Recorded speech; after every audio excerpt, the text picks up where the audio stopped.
Okay. I think I'm here. I think I'm live. I'm here. Rah!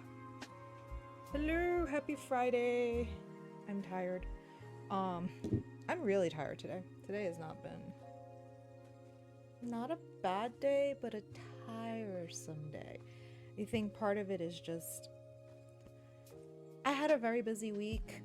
It's been a bit wild and crazy. The temperature has finally decided to dip here in Tennessee, and I'm just not used to cold weather. So that is what's going on.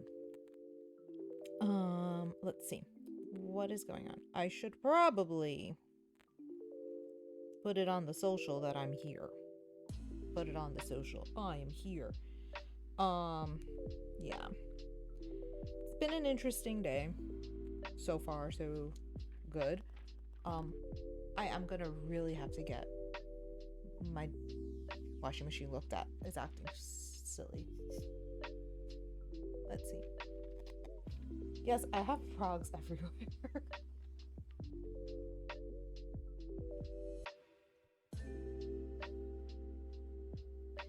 So, I hope everyone has been having a lovely Friday so far.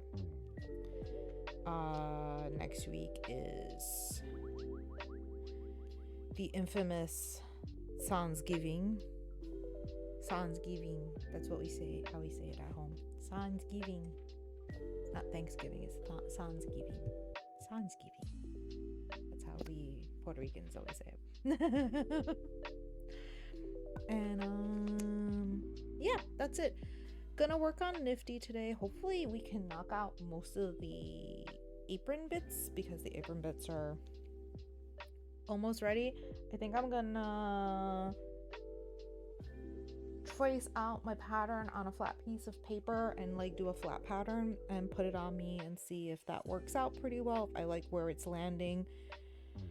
Thankfully, because it's not so much of a fit issue, it's more like placement, make sure it's high enough and so on. We will be good to go. And then work on that and see how far we get with sewing that, as I like make massive noise because I am a loud person. And then we can move on with the rest of the dress, which still needs to be hemmed, and the lining needs to be attached to the zipper. So I was very slow this morning. Very, very slow. I actually what did I do? I wound up cascading into Gilmore Girls World and territory, and I just kind of got stuck watching it. I should have stopped, but I didn't. So yeah. So that's that. So we're gonna work on the apron and see how far we get. Hopefully I can at least get the fabric cut out and most of it prepared and ready to use, because I am ready to put this little maid away, but we have so much we need to do. All right, I am testing a new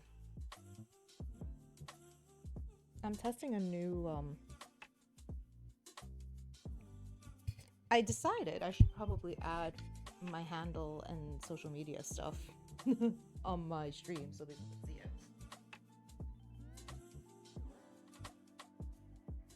I am not the paradigm of social media knowledge, so I'm still learning. Okay, we're gonna move the sewing machine out of the way. I always start with the sewing machine there, and yet I don't always need it there. So I'm gonna back up the camera a little bit so I have more room for the pattern paper.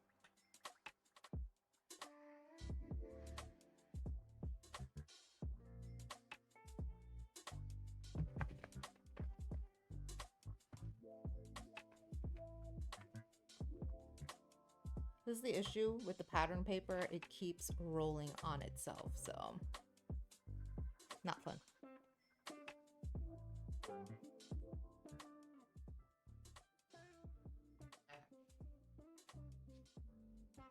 So let's see.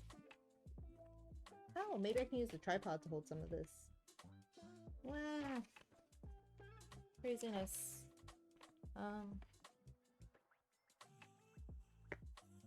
Very expensive pattern weight.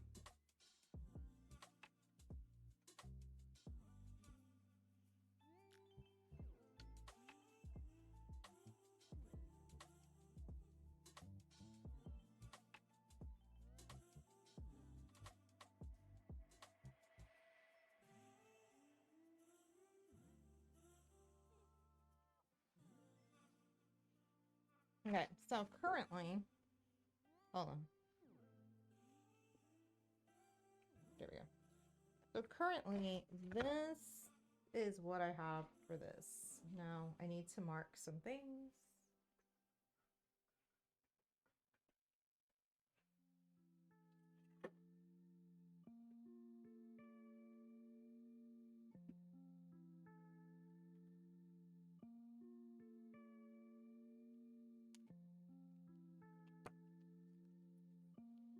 Okay.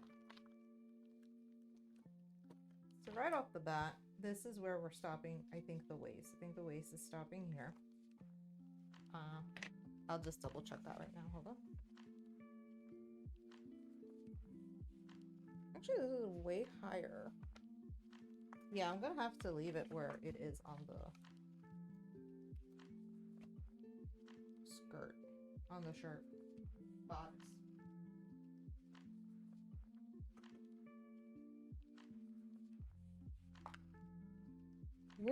Words, they are not computing with me at the moment. Words are not working.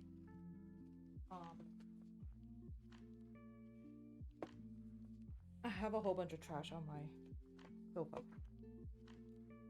There's a reason for that, though. Because all that trash is gonna be... like, that mat is for hair, gluing hair wefts down, and then the box underneath it is my Christmas tree for this room. It's a very obnoxious pink fake Christmas tree.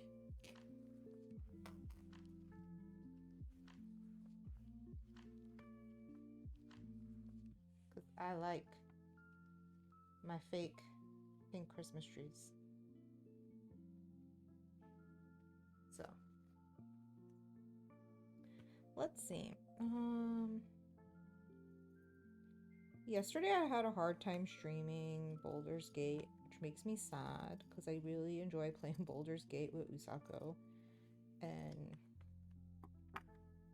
it just didn't work, and I'm very mad it didn't work.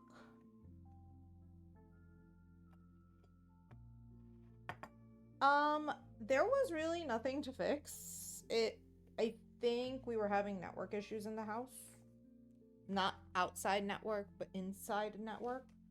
So that was a problem. Okay, the camera's gonna shift for a minute because I have to move the stack a little bit more.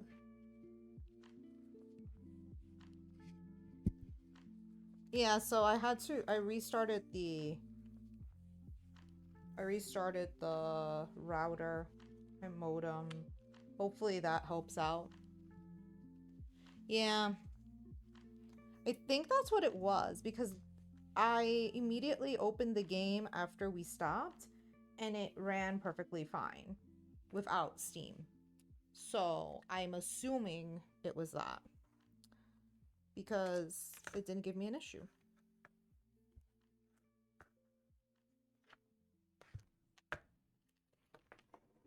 So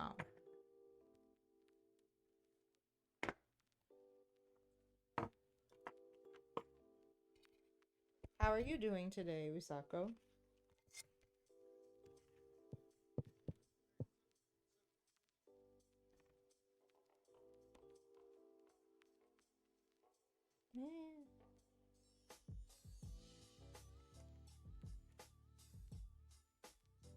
I don't like using the markers. I don't know why I grabbed the marker instead of my pen. I'm a fool. Let me grab my pen.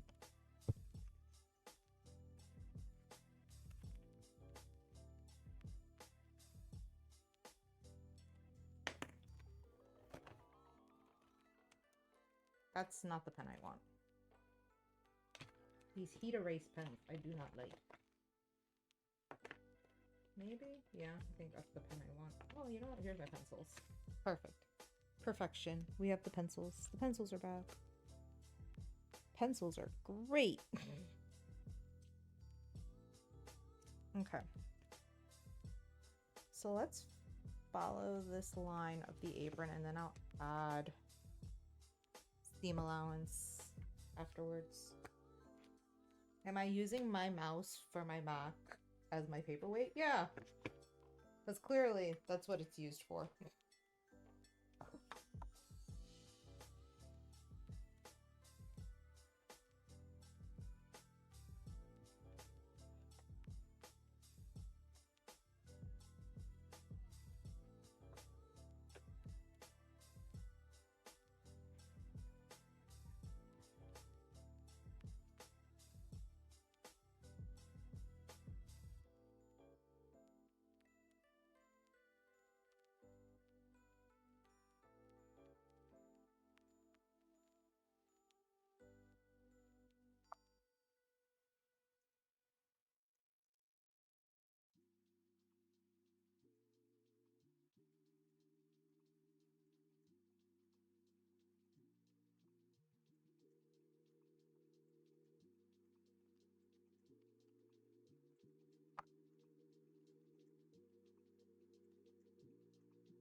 Aha. Now, this has the 5/8. This needs the 5/8. So when I sew, I plan on self-lining it. So it's going to be a piece sandwiched together. So the seams are all hidden.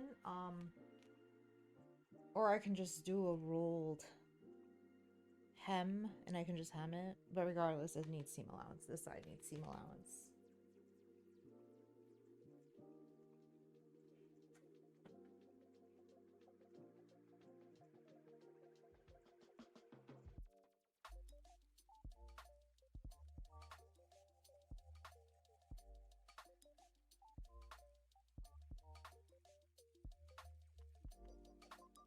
I keep getting poked and prodded on the phone. I keep hearing my phone buzzing, which is throwing me off.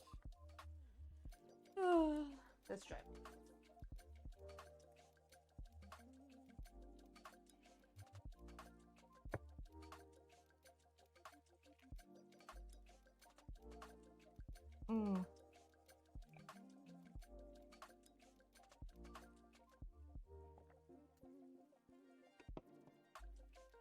I see what's going on. Okay. So, yeah, once I restarted the router, well, once I played the game, when I started the game and I had no lag in game, like on my own, I realized it must have been a network issue in the house. Something happened that things were not functioning the way they should have. So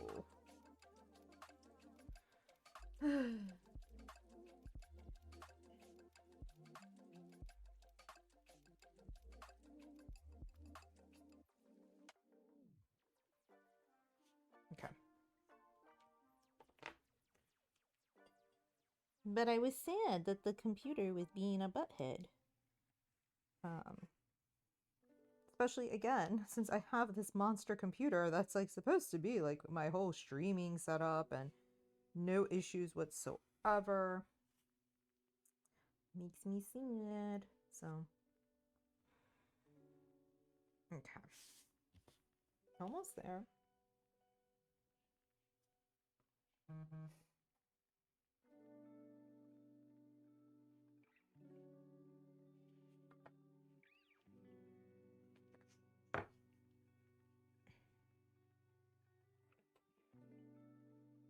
Okay, so this one is good. That one's good. I think I'm gonna need to add seam allowance on here too. Which if I need to fix later, I will fix. But I don't have seam allowance on this part. At least, wait, no. It was on the pattern, so I don't have to worry about it. It was really just the side. Okay. So here's the apron top. Apron top Niffty. Because now we're getting into actually writing patterns. Okay. So we're cutting this on the fold.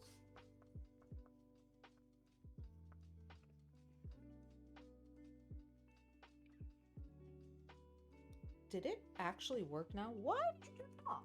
That was so random. Okay, that one's done. Now we can do the apron bottom part,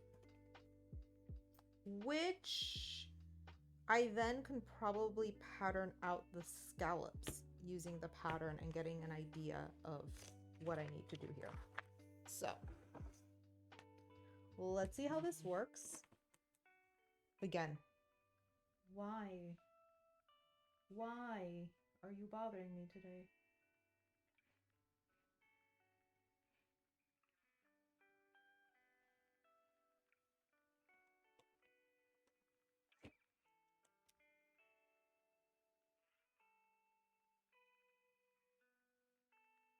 Okay, wait.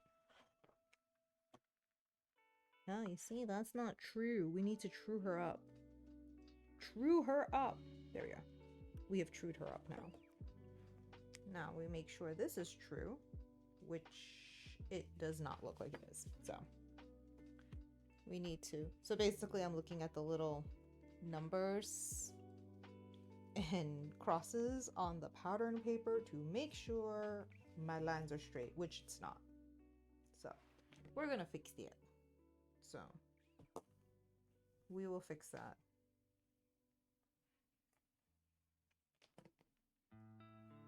Okay.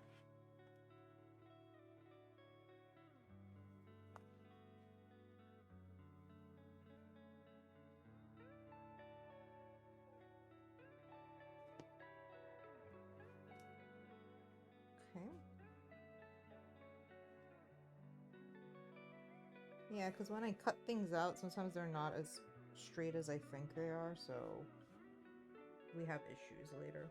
Okay, I just want to know where this ends so I can scooch it down and whee! Okay, now we have a straight center cut, and I know where I'm going with this. Okay.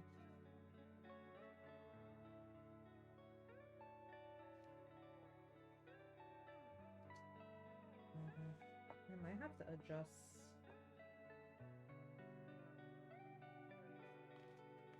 this curve because it's not so smooth. So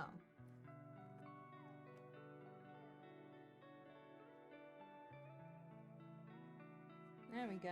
We got a smoother transition there. Okay.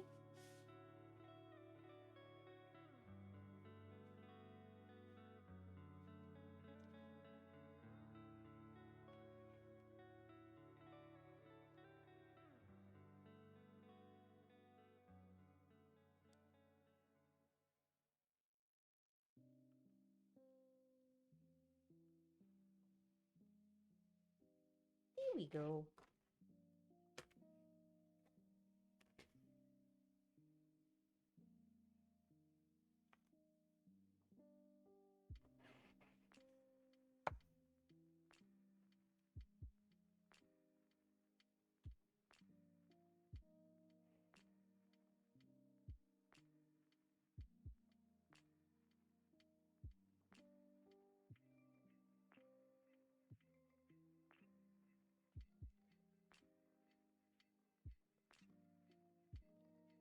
Okay. So we have a piece here. Let me grab my tape measure so I can figure out how I'm going to do scallops.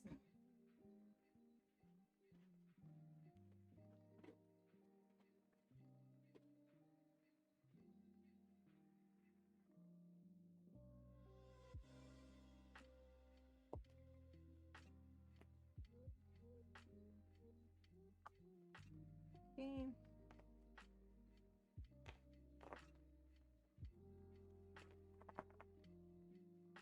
Okay, it's 17 and a half. If I were to do...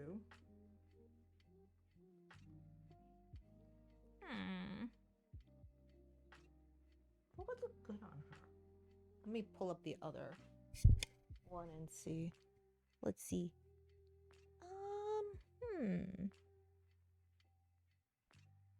Maybe.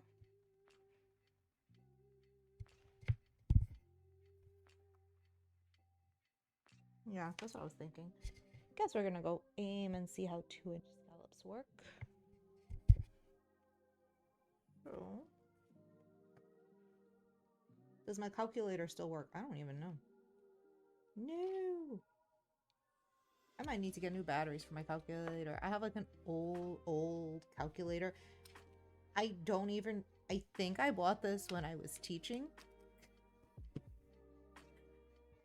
And I keep it with my pencils and markers for drafting, and I just haven't used it in a while, so probably it died out on me, so I have to replace the battery and let the solar panel do its magic. So we're just gonna see how many scallops we're gonna be getting. So okay, what if I did... Okay, that's gonna be wonky to measure out. I was like, oh, I can do 2-inch scallops, and now it's like, now I can do 1 1/4, 3/4 scallops, and that'd be 10. So let's see what we can come up with. So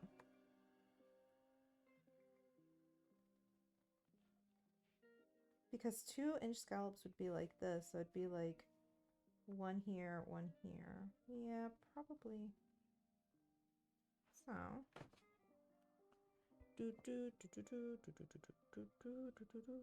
so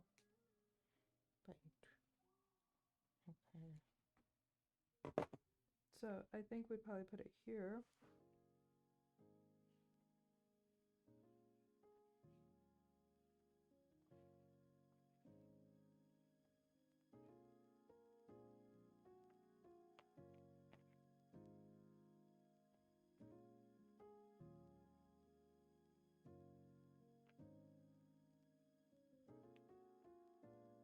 I don't math often, so mathing is not something I'm very excited about doing for this project. Not at all. So that's 6, 7.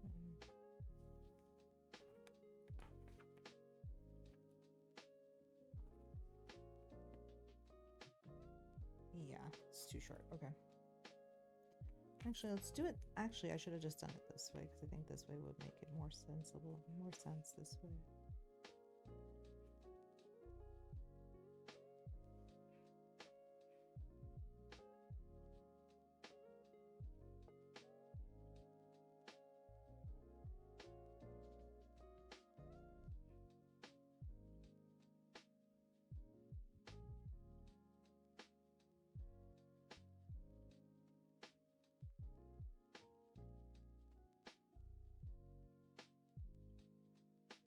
See, now that's the problem I have. Hey there, Nico, what's up?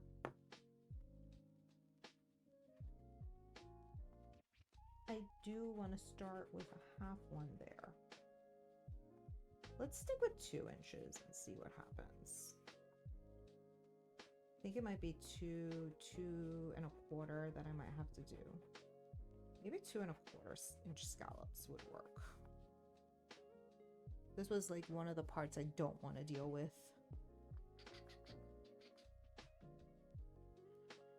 Okay.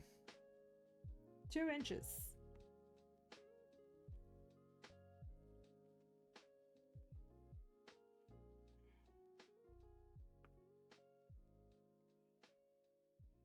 Actually, I should just do the 2 1/4 because then I give myself a little bit of seam allowance, and I'm not thinking about that here. If I do them 2 inches, that means they're going to be 2.1 3/4. Yeah, I need to do 2 1/4. And that should be a good size for these scallops.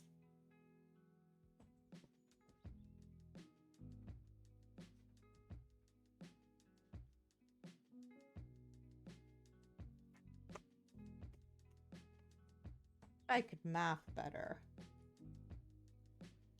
Life would be so much easier, but I can't math, so I actually have to physically make these tacks and like marks and see. Wait, no, that wasn't the one I want. I want this one.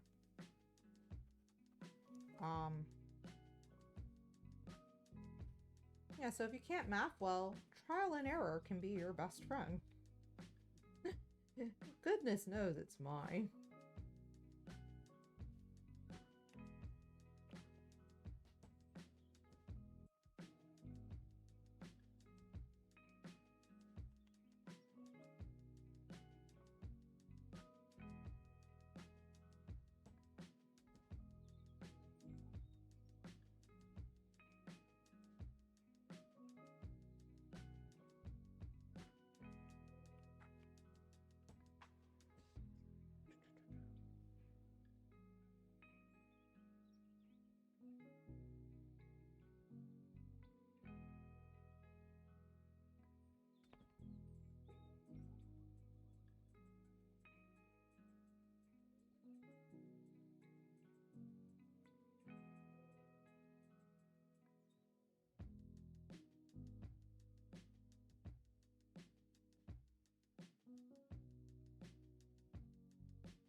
Maybe, actually, now that I think about it, that might work out better.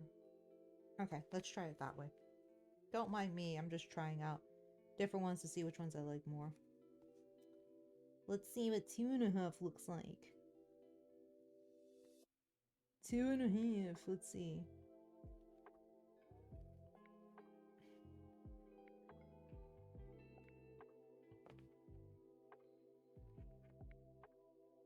Curve it so I make sure I'm in the right spot.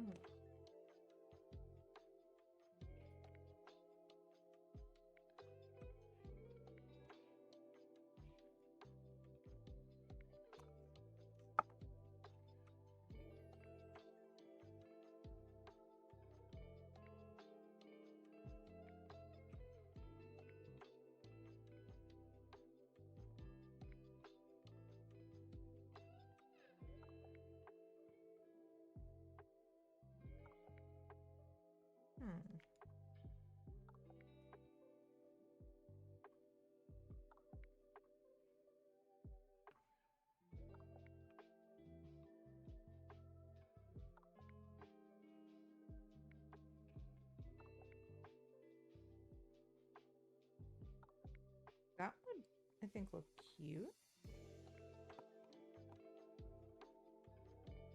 Nice. I know, riveting content at the moment. Me trying to figure out how I want to make these scallops look.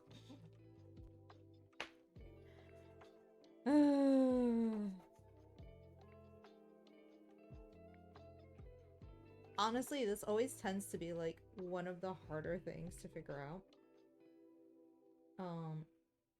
I don't think 2.5-inch scallops would look bad. Of course they'd come out a little smaller because of that.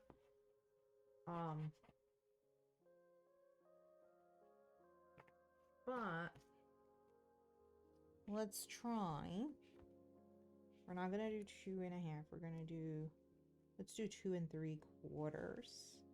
I think this is gonna be too wide. That's the problem I'm having right now. I think this is gonna be too big Although it might work out in my favor. Because we want to be kind of cartoony. So I don't think larger size ones would look weird because I think it'd give a nice cartoon effect.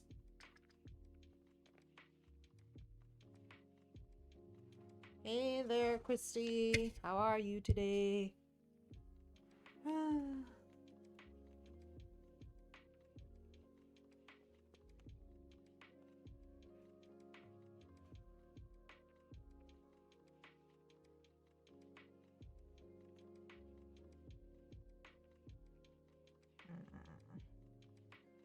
Yeah, this center one's going to be the issue. Now, the other option I can do is make the center one be the size I want it to be and then shrink them as they go up, which might be the way we have to go. So we'll make the front one 2.5 inches. And halfway of 2.5 is, so 2.5 is here.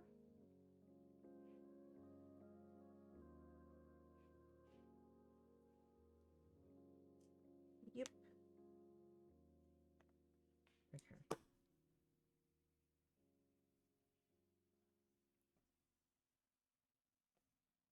And then I will stick with 2.5 this way and then probably shrink as we get closer to the top. I think that will work. Okay, that's 2.5 roughly. That is more than 2.5. Actually, you know what? That might work out then. Let's see.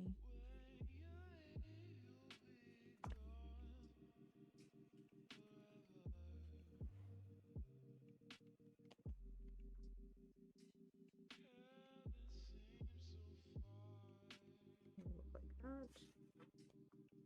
And then like that, and then like that, and then like that.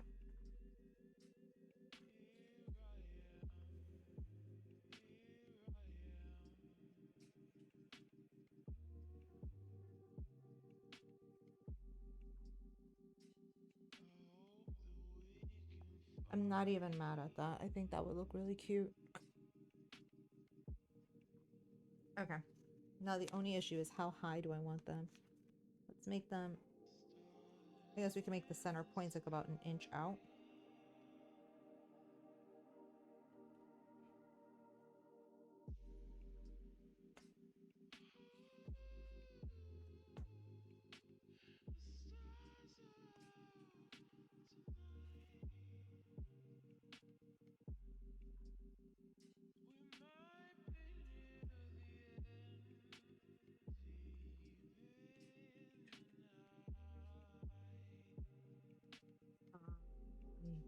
I am very tired today. I was tired on Wednesday too when I streamed. I don't think this is like a good week for me in general. Oh, Usako, look up 2 things. Your lifetime tarot card and next year, I think universally the tarot card for 2025 is going to be the Hanged Man, but you can look up your own personal year tarot card. And basically you just add your birthday, your month, your day, and 2005, and then you can just look up which number it is. And like, I forgot how far down it goes. It's all the major arcana. So after the major arcana, if you go in past major arcana, you kind of have to simplify the number again. But yeah, find out what your lifetime tarot card is.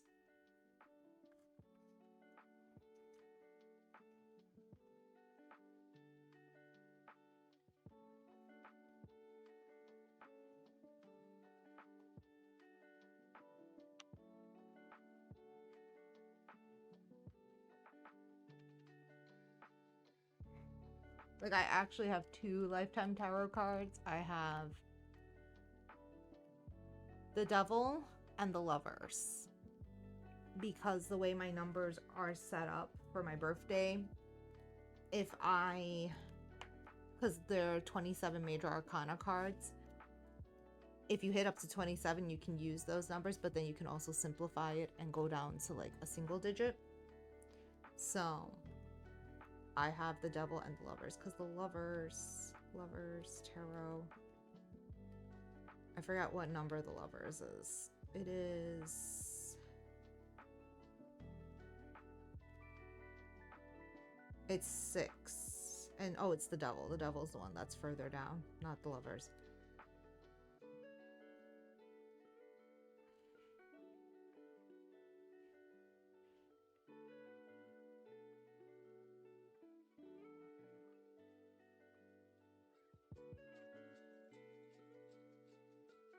Yeah, it's the 15th card. So since normally when you basically, to find out like your Lifetime Tarot card random info, you take your month, your birthday, and your birth year, and you add them all up, and then you simplify those 4 numbers into 1 through 27.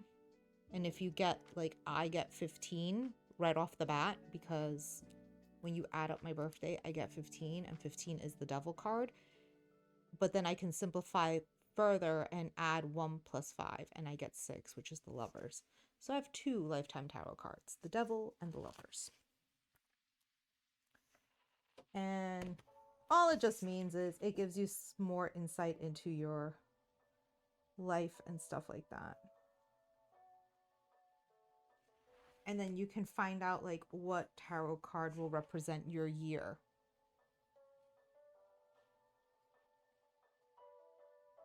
Yeah, I have the Devil and the Lovers. Isn't it kind of wild?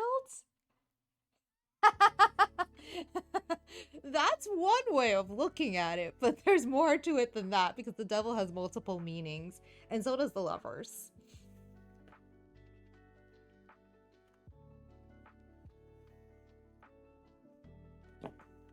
Okay. I need my tape measure again.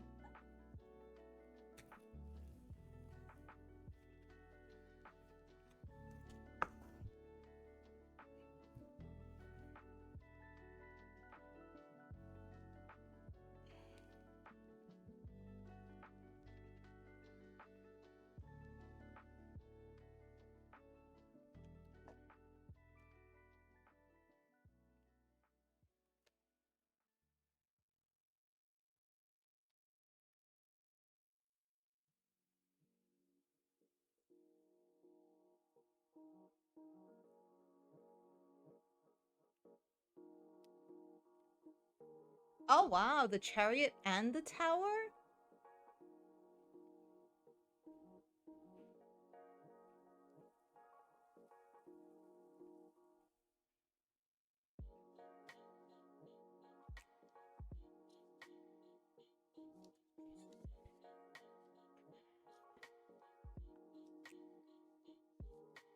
I definitely love how they made catastrophe into a Jiren. It's like catastrophizing advice. Find balance around goal setting. Be careful about romanticizing the past. Welcome change as a creative force. I'm just laughing at that because I'm like catastrophizing. Like, I've never seen it as a Jiren before. Never.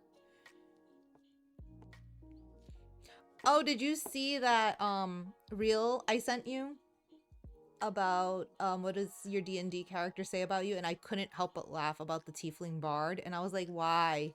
Why is this my friend? Why? Why is this my friend?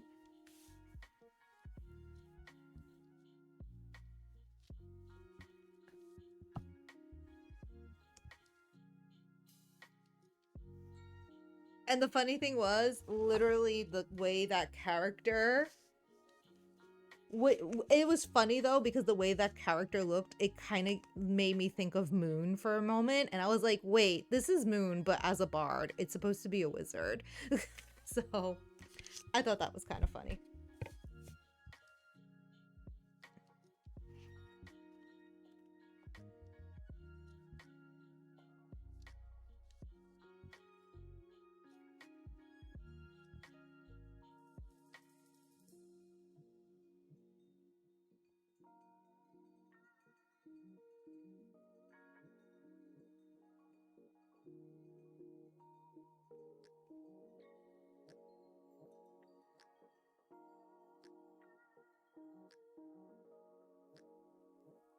All I know is that that bard was very moon coated, and I was like, holy cow, this looks a lot like moon.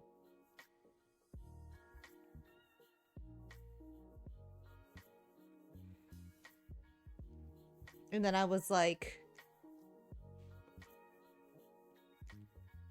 yeah, that might help you out a little bit. I haven't touched my cards since Halloween. I haven't touched my cards since Halloween, and I've been meaning to touch them, like, do more things, especially now that Pluto finally is in the sign of Aquarius, which it will stay there for the next 20 years. And Pluto is a very... some people may call it a malefic force, but it also can be very good for like transformation and change. So I had wanted to do a reading based off the fact that Pluto moved into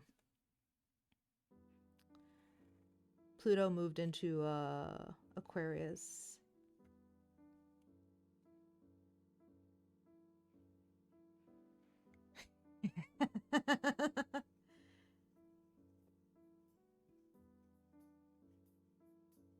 It was funny though because like I know Usako had mentioned to me like she liked playing, like one of her favorite things was being a bard and a tiefling, and literally this person was like bard tiefling, and I was like, my god, this is her.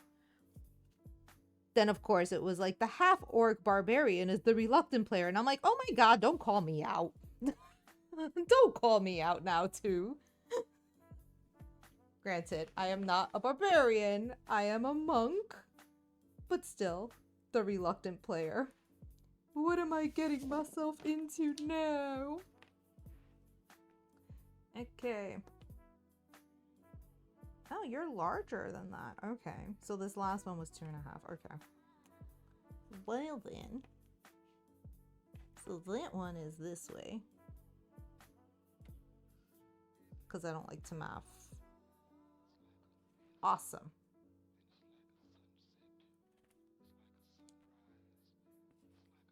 That's my center. At least it should be in theory.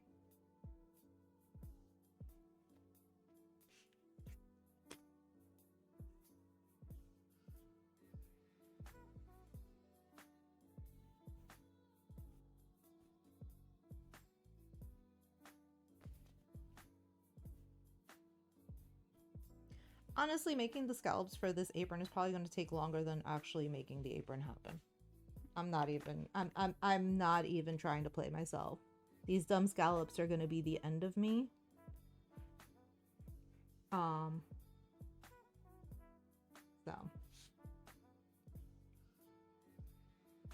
Hi, let's make scallops happen somehow.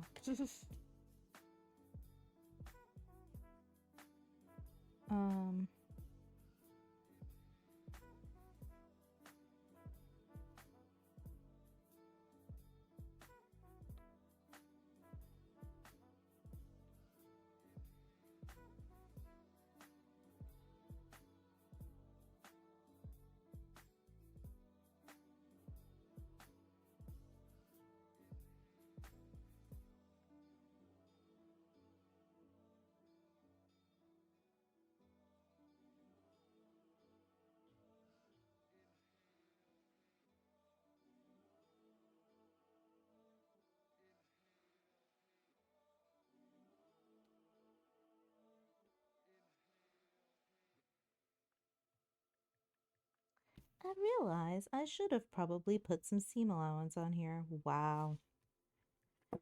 My brain's not functioning today at all.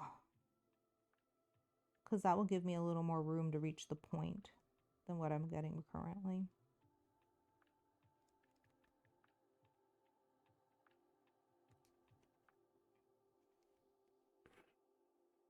Okay.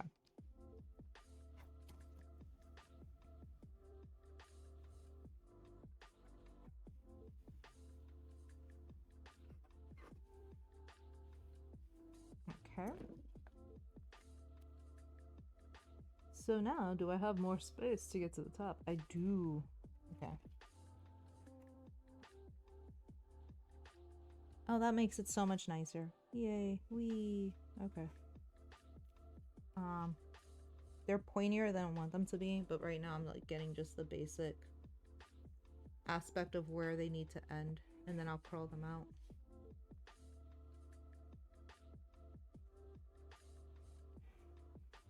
Thank goodness for curved rulers. Makes life so much easier.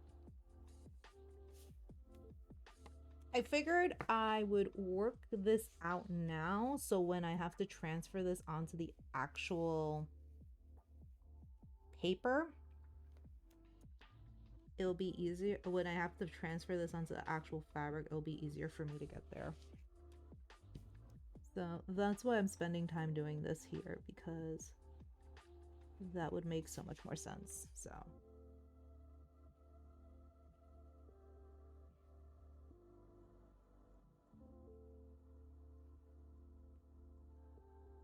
where's my other eraser?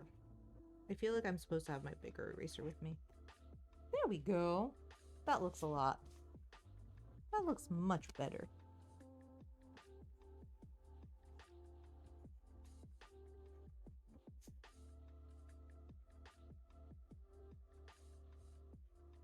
We're definitely getting the scallop now. And not these weird, like, fleur-de-lis peaks. Okay.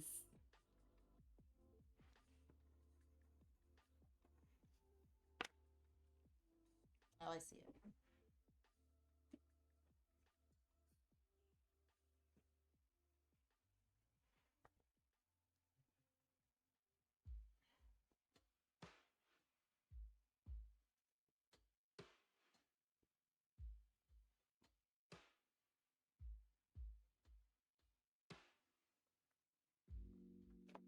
Okay. We're getting somewhere now.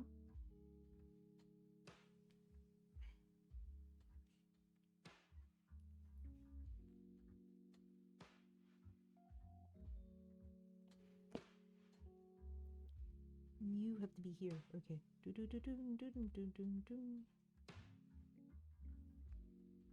Okay. I have to extend this out more.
Anyone have any fun plans for this weekend? Because aside from finishing Arcane and watching The Empress, I'm probably just going to decorate my Christmas tree.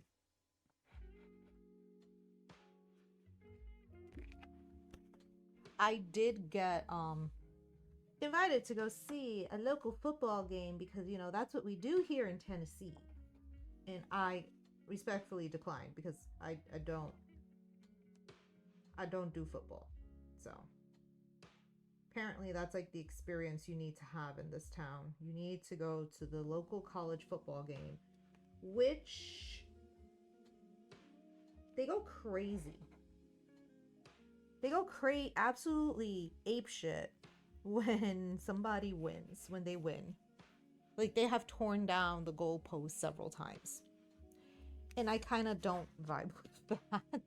So I don't want to be a part of that type of madness. No, thank you. So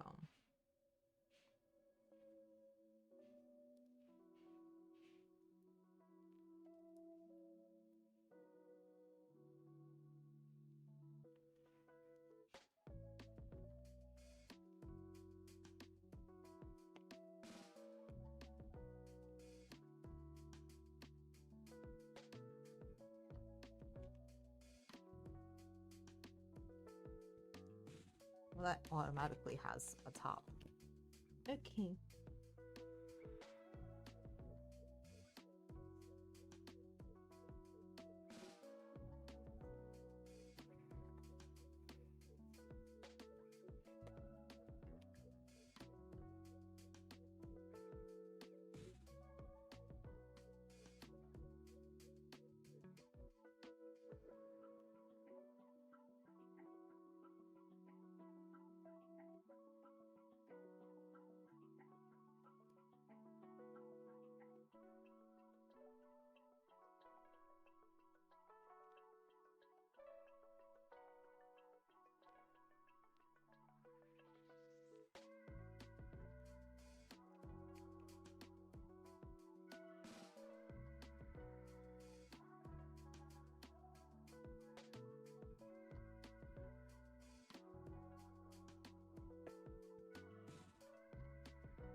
My husband did go to a semi-pro hockey game last night.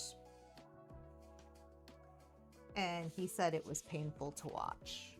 The team was not good at all. And he's like, how do they not know how to ice skate? Like, this is weird. So it was not a very fun experience for him. But I did get a cute little plush of their mascot. Yeah. Yeah, they were bad. They were pretty bad, he said.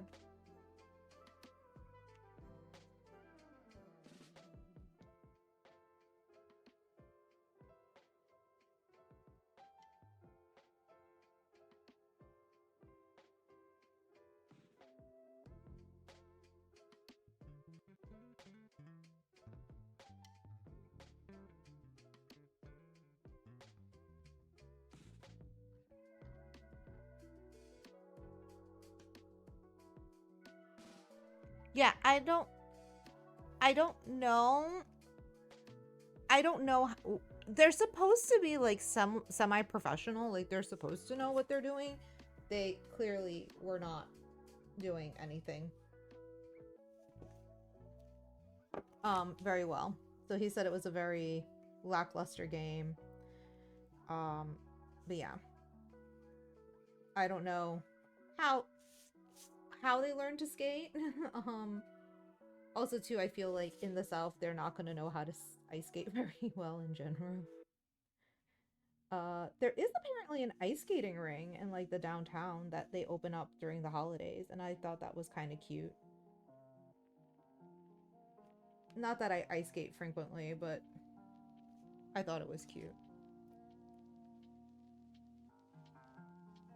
No, the team. Kuro, the most Kuro ever played. I mean, he might have done like inline hockey because I think he had like rollerblades back in the day. But the only thing he ever played on a competitive level was tennis.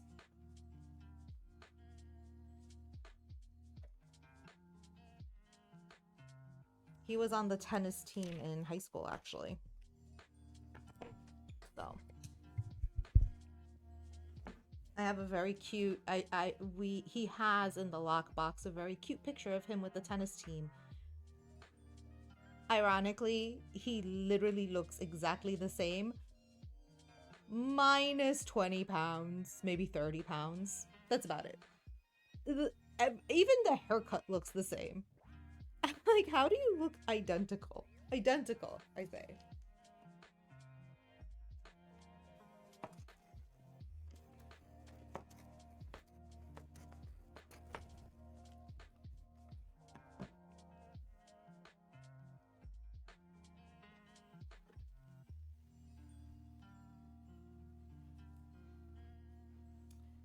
Usako, do you remember these?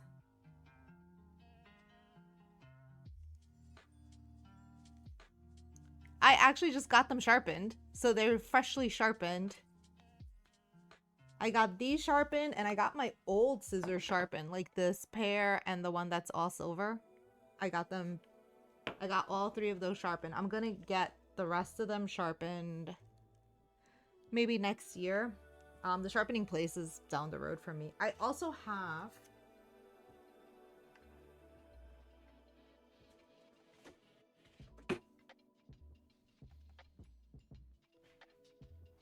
I literally have like all the supplies you ever gave me. The giant shears. The ones you said, oh, if somebody tries to mug you in the garment district, you got a weapon. I'll probably pull these out when I'm working on the suede jackets for me and Mike for our couples cosplay, because this is gonna be good to cut suede into.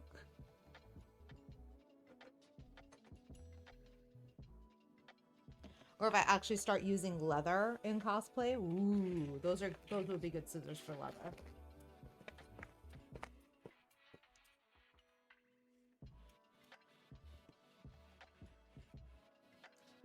Yep, those were the big guns from back in the day.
Wait, I don't think it's...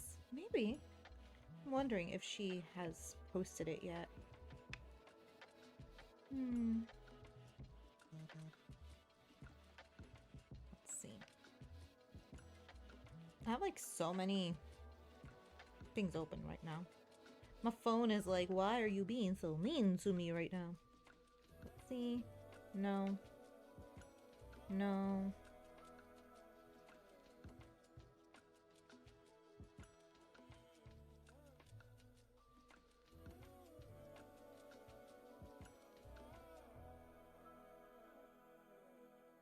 Okay. Nada yet.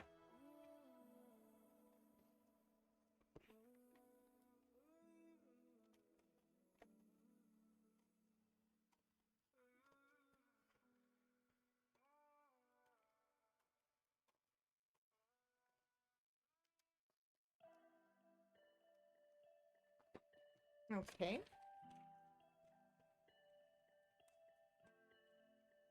Oh, that will work out really well. Okay. So essentially I just took the whole thing and was like, I'll put it on. Let me pull up the other camera.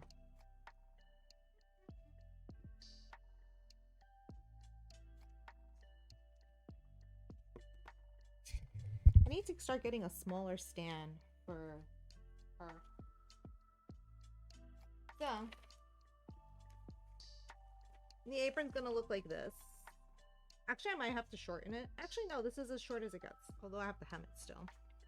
I might have to make it a little smaller, but I could probably raise it from here. Yeah, I'm gonna probably raise it from up here to make it easier. But I've already patterned out all the different scallops. So when I cut it out, I'll just transfer these lines on the fabric and then sew around. Oh, so much annoying stuff.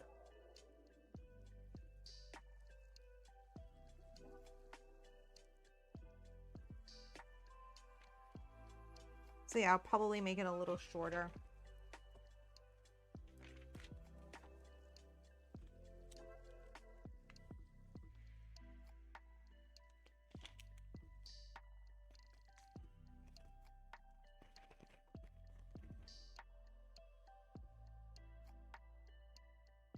Okay.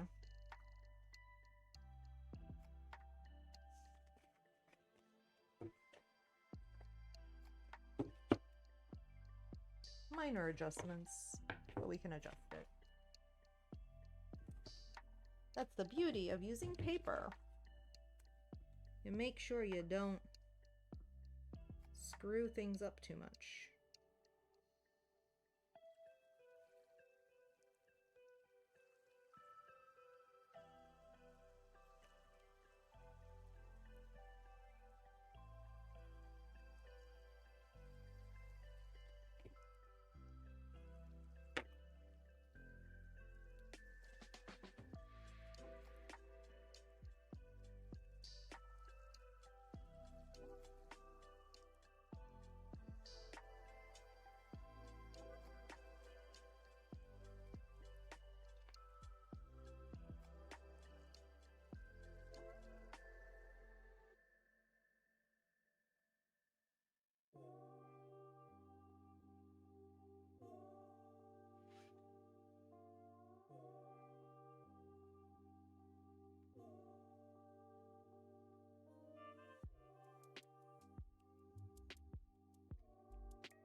So we did 1 inch and then we did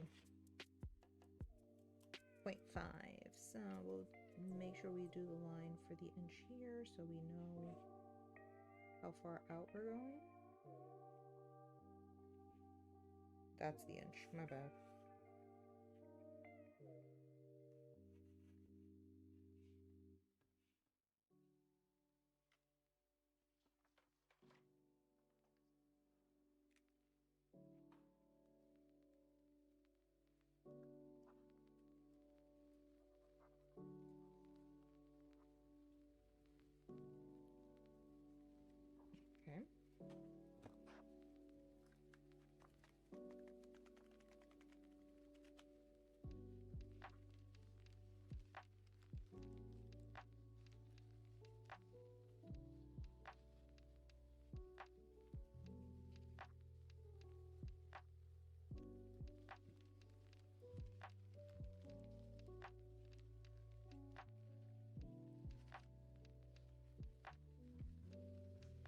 This is the hard inch line.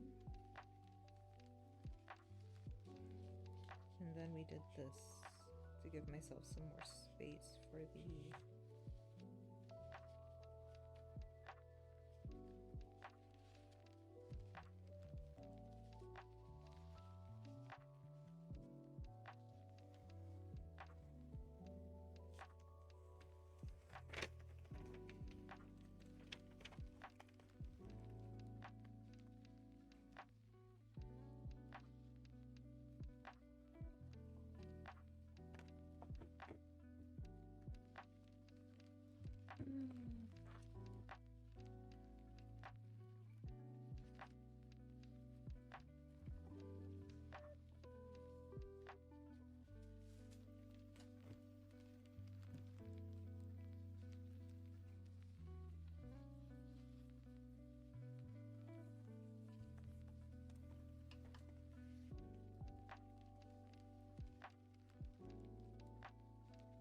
then this one is just gonna go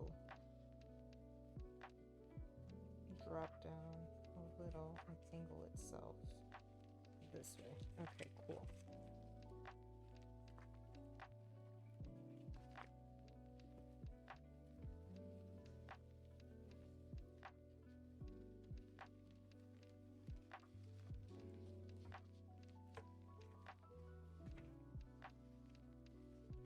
No. It's supposed to go down there. Okay. Like that. Okay.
Yep, there we go. I think I got it.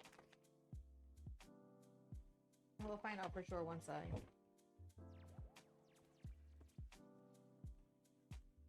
cut this guy out.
I'm seriously hoping to knock out this project before December, because come December, I am hoping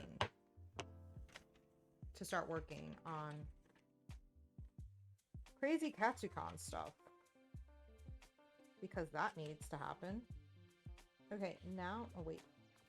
My bad. I forgot. There's seam allowance in this thing now. Okay, it's a little bit smaller. By a little hair. Which means I could always add a little tiny strip to the center to expand it a tiny bit. Which I might do.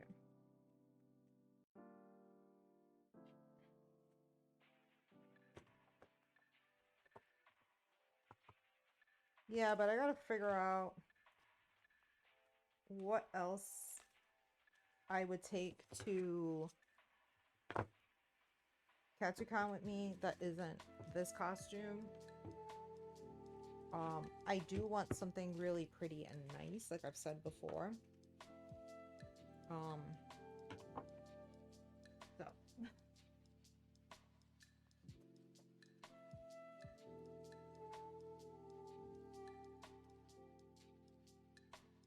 I am hyper tempted to try to work out that Jinx from Sunset Dragon for Katsucon, because I think that would be very fly to wear for that con. Also too, like, I think that would be a con to wear it at, so we will see. Oh no, I need to make sure I don't do it with the seam allowance. Okay, basically I have to follow the tape. I extended it by a washi tape length, so there you go.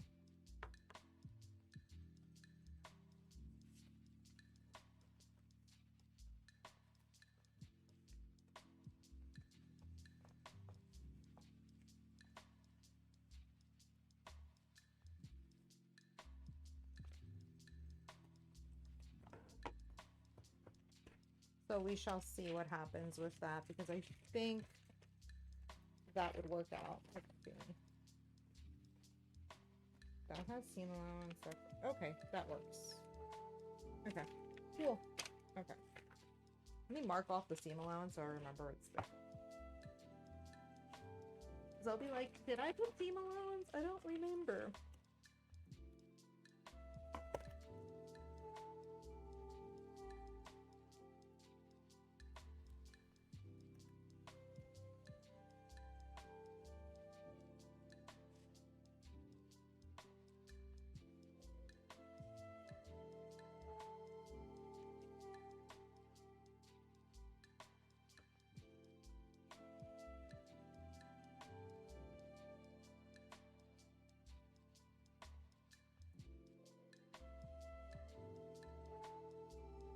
Okay.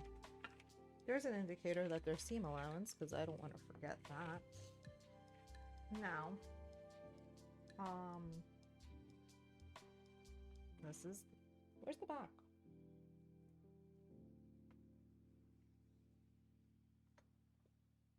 Okay. Now, let me see how much.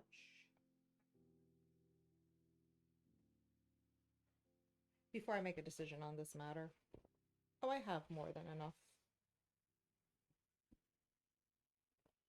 So I have this really pretty white cotton twill that I plan on using for her apron.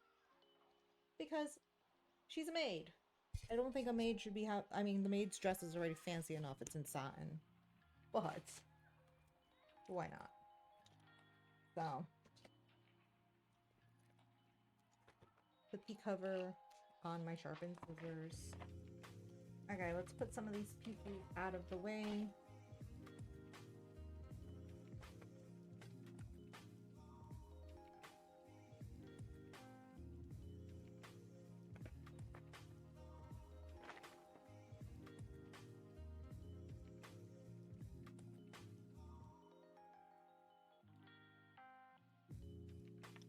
Alright, let's think.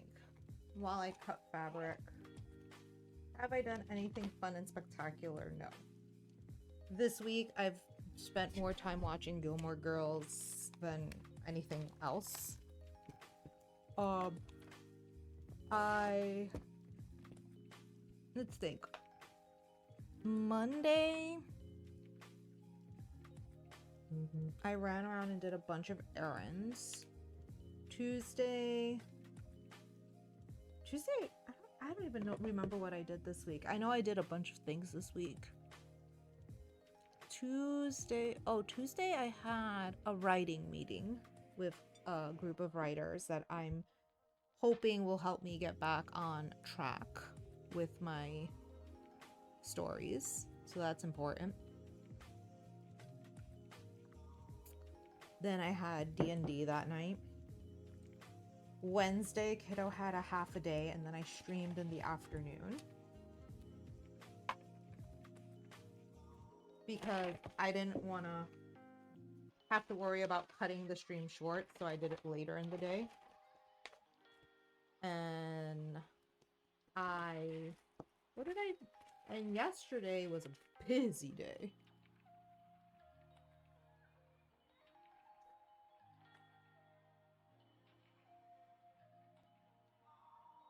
Yesterday, I went to the mechanic, got my brakes and rotors checked because I've been noticing my car pulsing when I've been braking, and I kind of knew something was up. So I got that fixed. I also had the pest company come to do their routine spraying of the area just to make sure everything was nice and prepared for the winter. I had to take kiddo to an appointment in the evening, and then I tried to stream Baldur's Gate. I also got my oil change in my car. I cleaned my bathrooms. I have done a lot. I went supermarket shopping. I've gone to Costco. No wonder I'm tired. Jeez. I'm over here thinking I didn't do anything this week, and all of a sudden I'm just listing, and I'm like, whoa. I feel like all I've been doing is watching Gilmore Girls. But I haven't. While I was waiting for the mechanic yesterday, I actually started watching Don. It's like DAN. It's one of the newest, like, hottest anime of the season.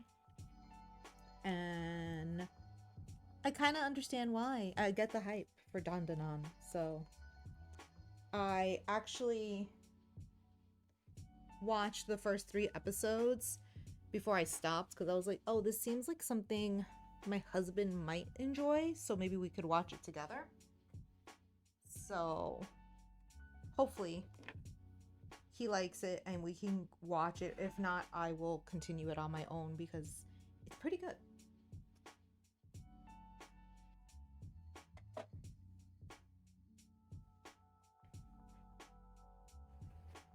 And then, oh no, you stay here. I don't want to lose you.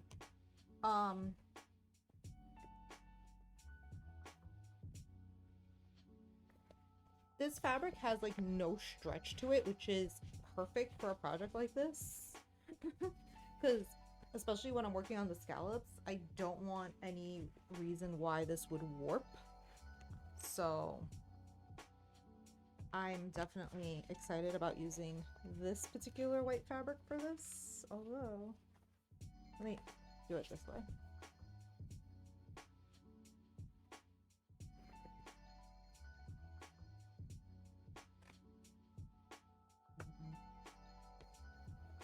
It has a definite like right side, wrong side, so I'm trying to ensure that it maintains the right side right, the wrong side wrong. Okay, so that needs to go there. Oh, I should, I think we'll double fold it in half, so I'm just gonna, okay, let's cut out a strip and then I will split the half into 4s.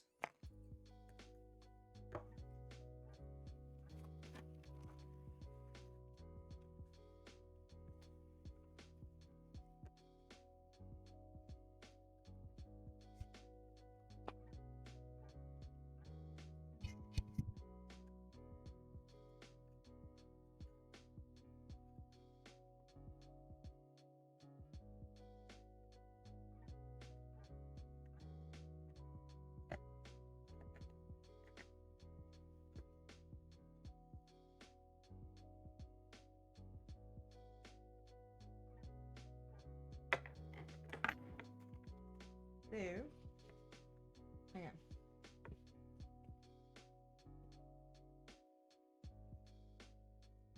No reason to butcher my fabric if I can easily, like, minimize how much I cut and stuff like that, so it doesn't, like, cause too much of an issue. Okay, so...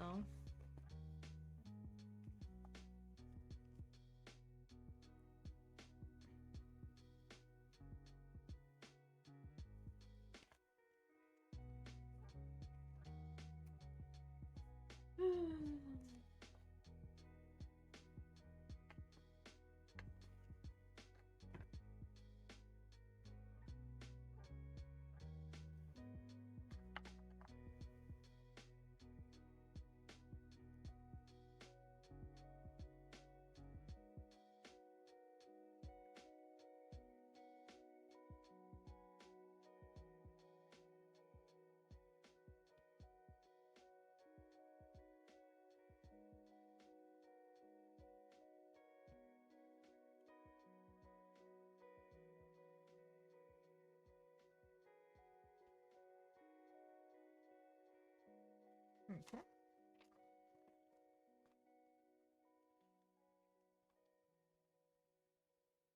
Okay. It'll be a little bit more narrow than what it is. I think I'll just cut them out individually.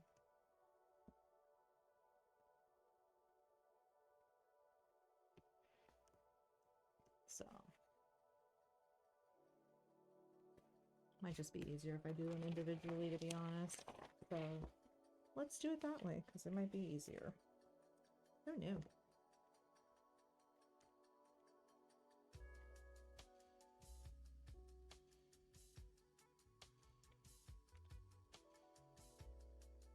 Okay.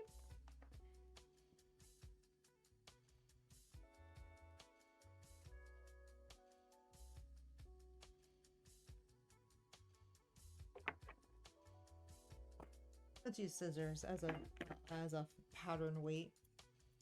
Again, I am very interested in going to Home Depot and picking up washers, oversized washers, and use those as pattern weights. It just, every time I drive by Home Depot, I have no reason to actually stop in there, so I just keep driving. So I'm thinking I'm gonna just have to put it on the list and just go for it. And pick them up. No thoughts, no qualms, just go. Because I really want those pattern weight. I really want pattern weights. It will make life so much easier.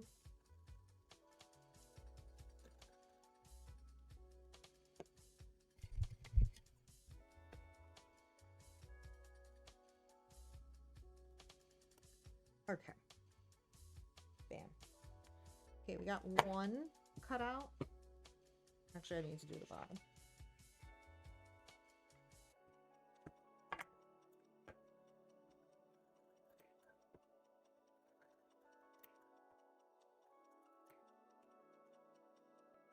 And now we will do the second one. I don't think I need to... I'm trying to think. What else do I need to do?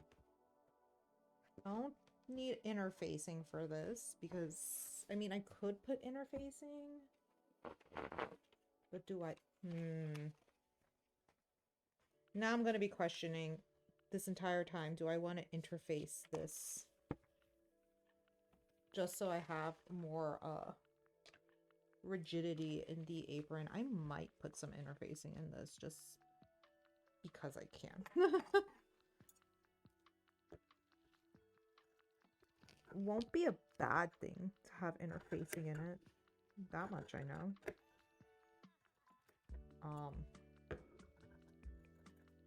So I might just interface it a little at least.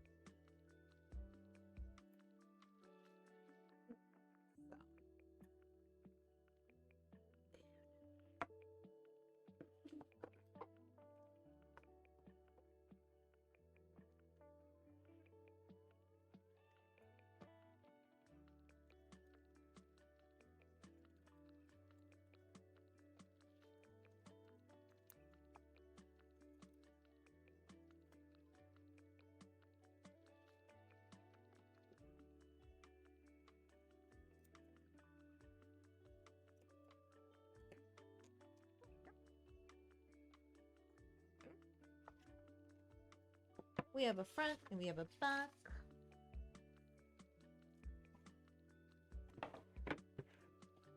I think I might be able to get one apron piece out of this.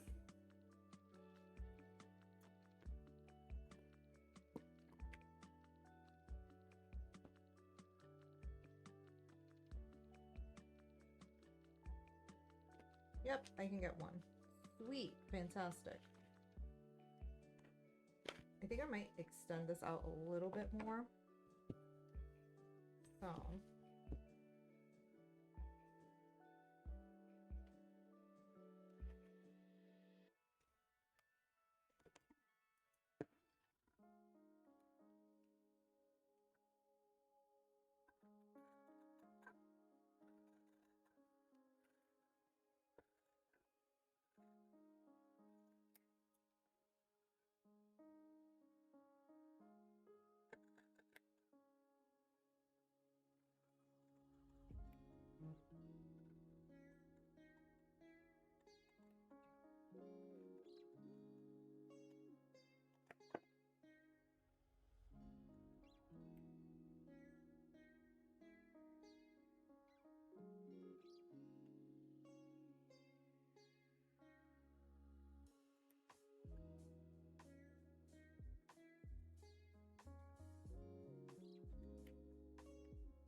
Ooh, were you able to get a good parking spot?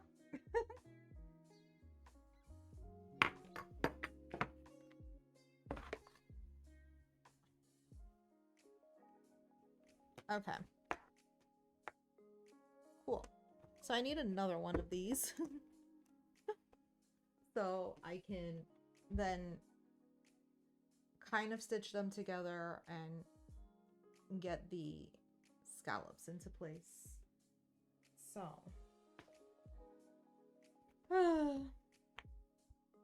It looks so wide, but since the scallops are gonna like kind of go in, it's gonna not, the section, the center is pretty small. The scallops just stick out, so that's why it looks so ginormous, but it really isn't. And I still need to do the strips for the arms. These aren't the strips. These are the strips. So let's cut another one.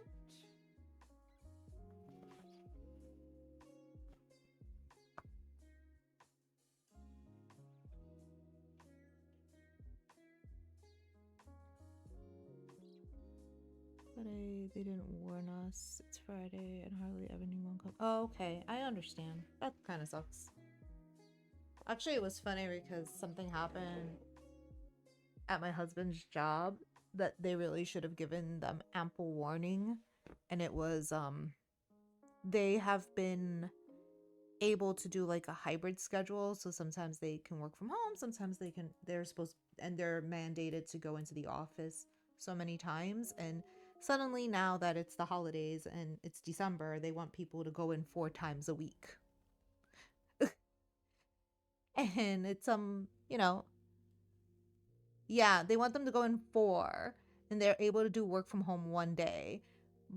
But they want to start this in December. And it's like, why didn't you give them more notice? Because there's a bunch of people who might have been using that for like childcare and stuff like that.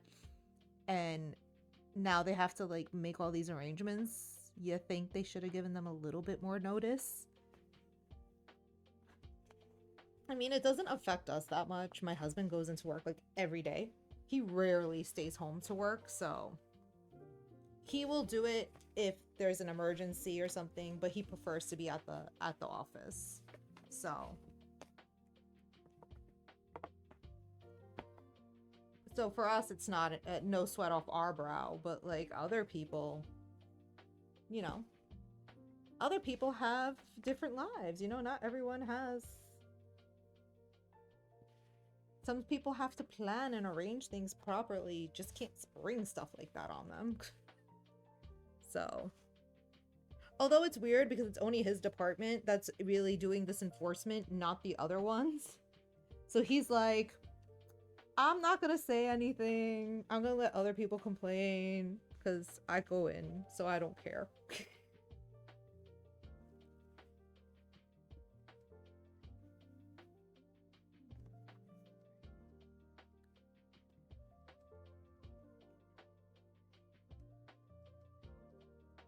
I am doing my best to minimize fabric waste at the moment, so I am trying to make this as small as possible, this little corner that I need to cut out.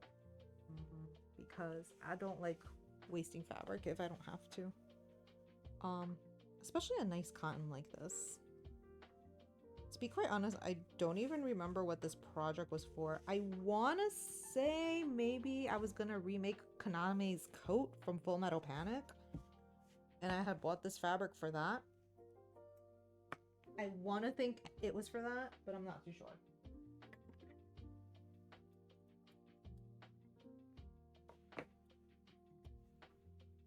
There was a big upset when we were forced into hybrid and only gave...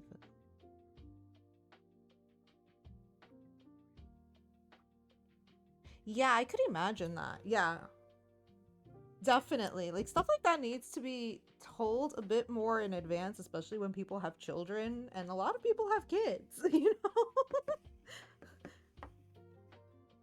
Even when you don't think about it, like, there are people who have, like, not just children, but they also have, like, some of them are elder care. They're taking care of elderly parents, disabled, family members. Like, there are multiple reasons why people need an extended notice on such a thing.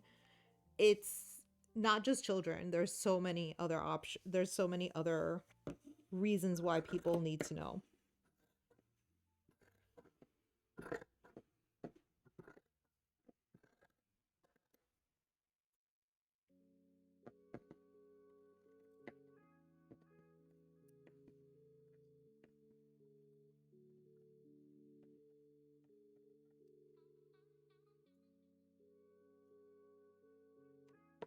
I mean, for a long time when I was living with my parents, I actually had I had both cases in our household.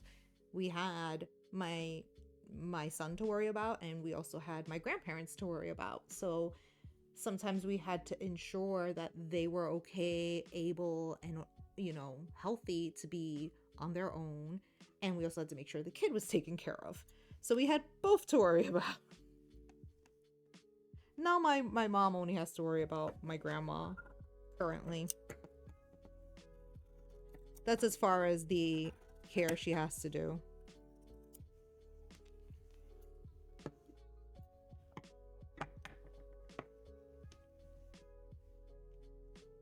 But a lot of people out there are taking care of, like, elderly parents and disabled family members. It's no fun. No fun.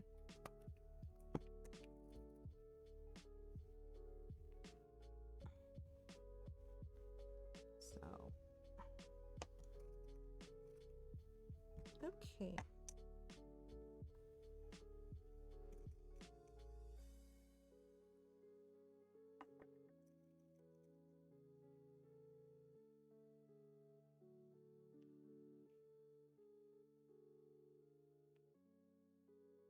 Yeah, it can be very tone deaf. Management always, like, it's weird because, like, you could either have, like, great management, but most of the time it's just like management is just like, what's wrong with you people?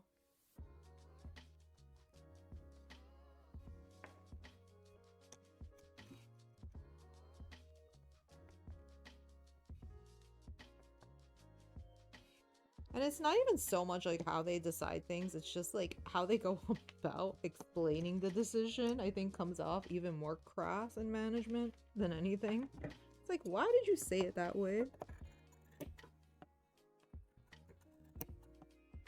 And it's always like, don't shoot the I'm just the don't shoot the messenger. This came from the top. I'm just the messenger.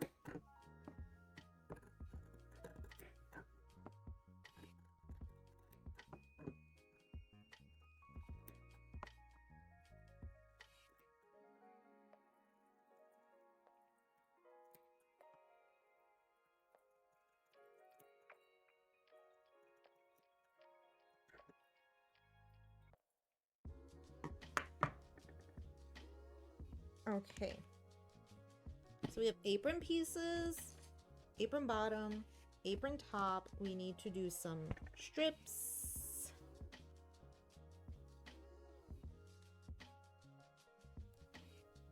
Yeah, I'm sure. When suddenly it's like, we didn't mean to come off so crass. That we were not trying to do that. Okay. Okay. I forgot. Is this enough? Is this quite enough when I fold it in half, or did I need to add? Well, wait. This goes in an 5/8 of an inch. This goes in 5/8 of an inch. Ooh. Yeah, this still needs to have a little extra on the sides. So. And I might make it a little bit longer. I basically need rectangles at this moment.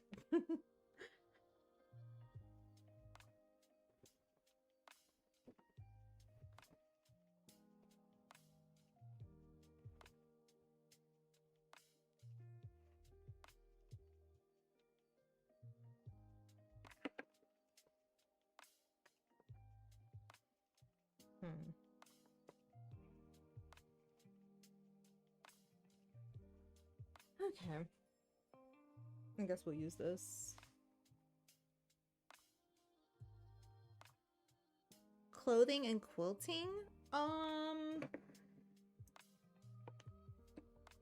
don't really quilt. So, as far as I know, a lot with quilting is you're just joining you're joining fabric on generally like diagonals or straight lines, and you basically are just building out to make a giant rectangle, whereas sewing has a lot more curves and stuff, unless you're like doing like the free foot that you're making like the designs in it. It's meant for a flat surface, whereas clothing has more of a curve to it. Yeah.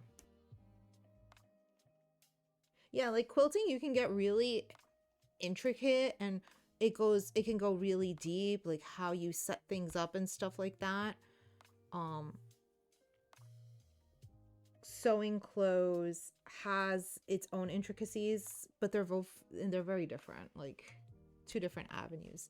Yeah, curves, like, you know, like just the body shapes.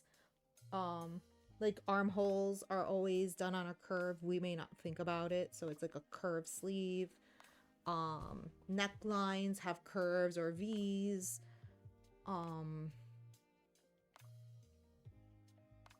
Sometimes, depending on like the width of something, the hems might get curved, whereas a lot of what's happening in quilting is like based off the rectangle or a square.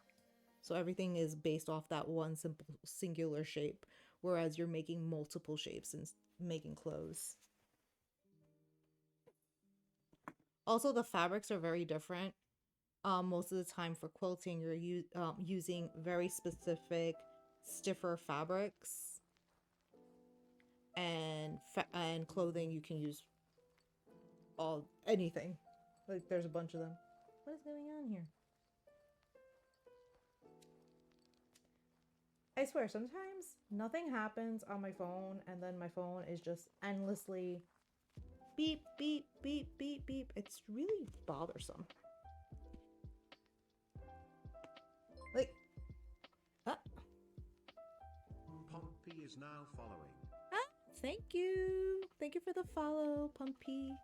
How are you? Okay. Yeah, like this fabric I'm using here is pretty good for quilting. It's like a very basic cotton. Like, you could use this for quilting.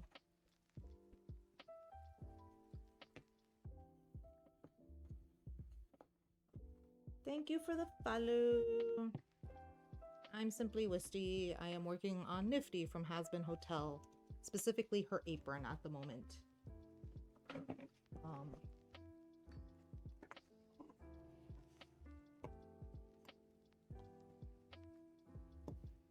Let's see. Oh man, again, I really want to get those weights. That would be so cool. Okay, I'm going to... Actually, let's use this side.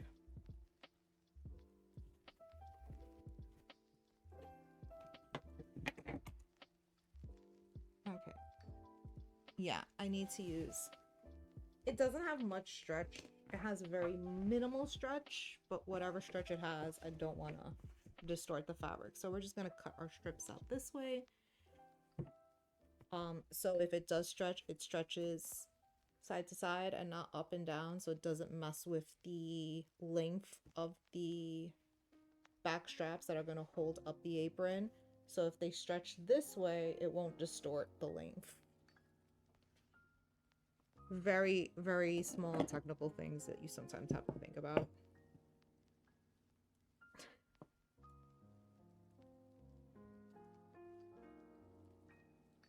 No, you're no bother.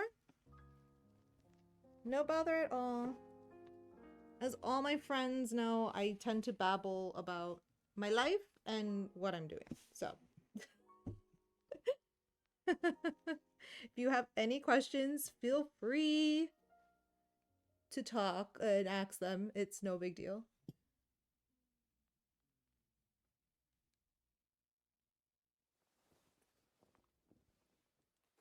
Oh, okay, I understand. Yeah, I mean, it all depends, you know, like there are some people, despite their beliefs, they will look into it not more for more as a novelty than a spiritual practice.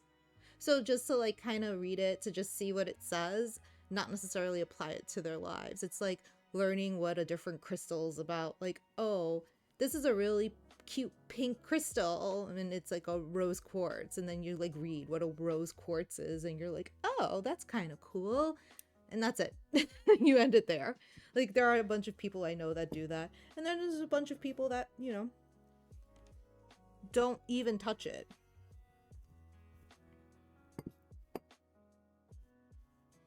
Like, Usako has been getting into, like, doing more, like, reading more tarot and stuff like that. I had started looking into it, like, a couple of years ago. And, again, it's just more, like, I like looking into it and seeing what it says. Do I take it as gospel or like absolute? No. Ah, okay. It would influence you. Yeah, I could see that. Some people are like that.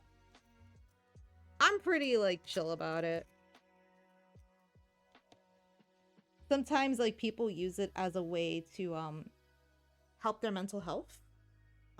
Just because it's like, oh, it gives you like a deeper insight into what you're thinking. Which is how I use it more. So I use it more as like questions about like to confirm like my mental state. Like, oh, that's how I'm feeling. Yeah, that sounds about right. The like this is telling me what I need to know that I knew but I just didn't want to acknowledge, kind of thing. That's how I use it. So okay. So here we have the strap that will fold over in half to attach to the top of the apron. Man, that kerchief came out really cute. I'm not gonna lie. I really enjoy that kerchief.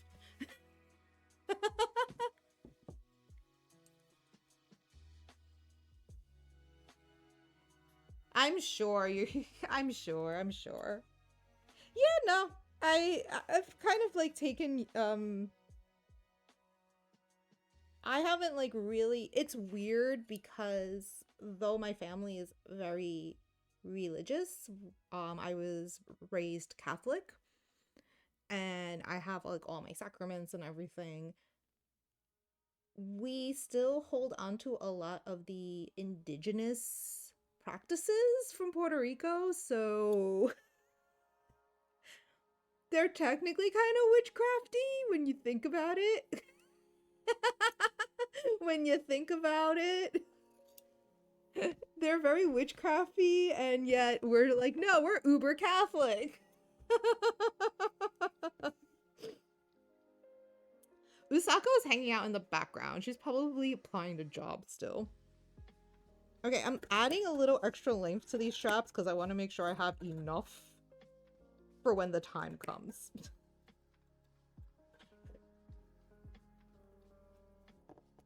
Usako is really trying to find work right now.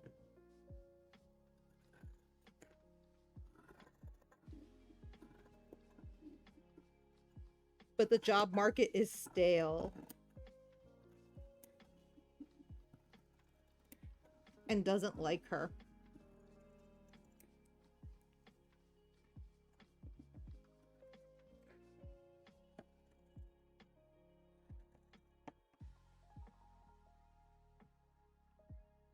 Yeah, she's gonna have to answer that because I'm not gonna lie.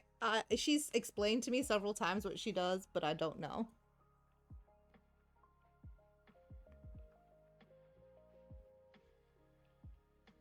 Oh, that sounds really cute, Pumpy. That really sounds cool.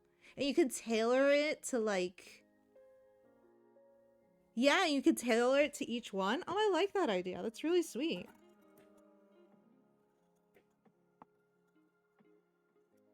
That's super sweet. And it's in what's cool is like that's like a thing that you can kind of mix and match for any type of spiritual practice. So, you know, if you are someone who is more like of a secular religion, you could use like psalms or quotes and stuff like that with pictures, or you could do something more on the occult level. Like that's a nice like one that you could use for any type. I think that's really cool. I realized my camera was like, oh, I know why it's low, because I was showing off the dress earlier. My head keeps getting cut off.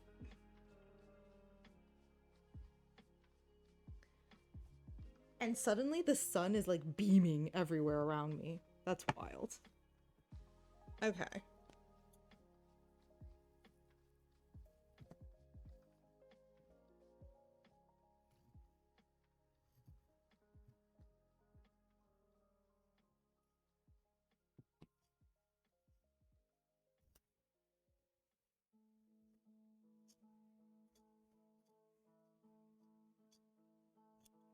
I have forgotten how nice it is to cut with like fresh scissors. Ow, I should drink something, hydrate myself. I still am drinking my, what is it called again?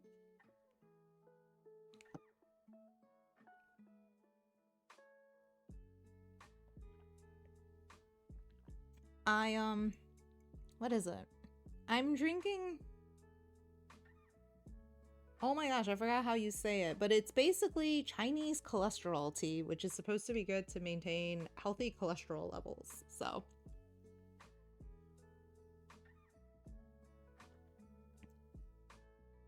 Yeah. There's a specific name for it. When I see it, I know what the tea is. I can't remember the name.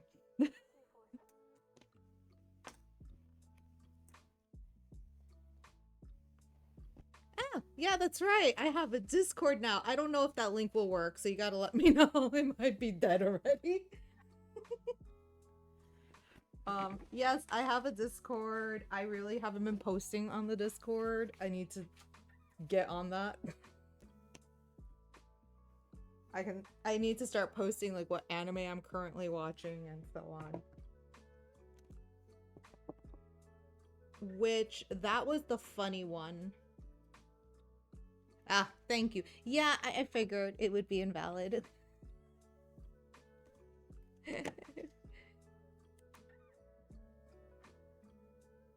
It was nice meeting you. Have a happy walk. Hope your walk is fun. Let me... let's see. Invite people. Copy. There we go. That's the new Discord link. I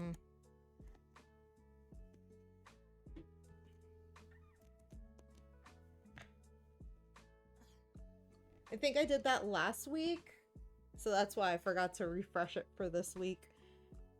Small things I have to like keep on my like notes of like reminders for every week, just so I don't forget it. I need to iron these pieces to make sure they're nice and flat before we move on. Let's do that.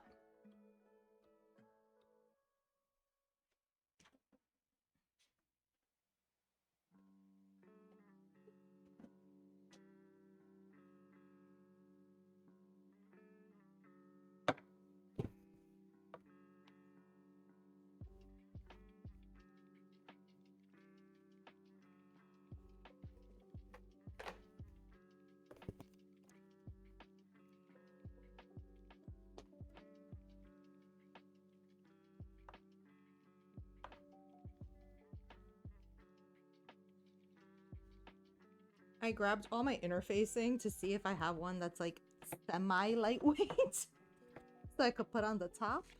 And I definitely need one for the bottom before I do the scallops.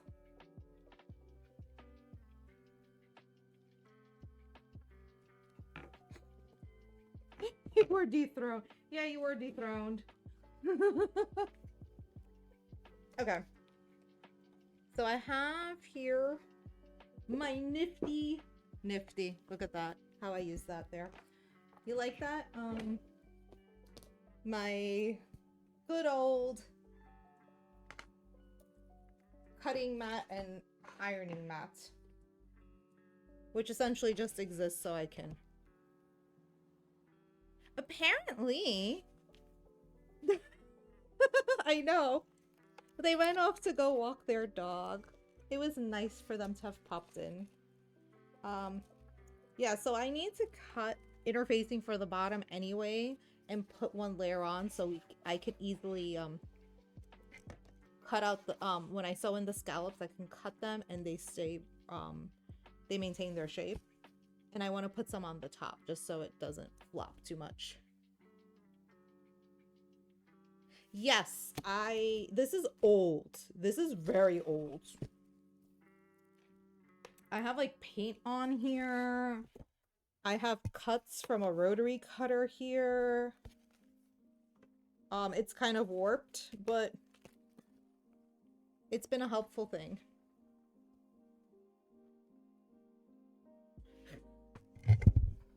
So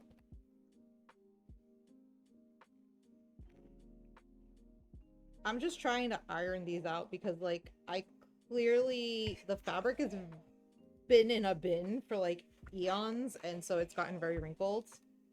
Not wrinkled, but it's held the shape of the... It's holding the shape of the fabric when it was folded up, so... To make sure it maintains a nice shape, I'm gonna just do this. So...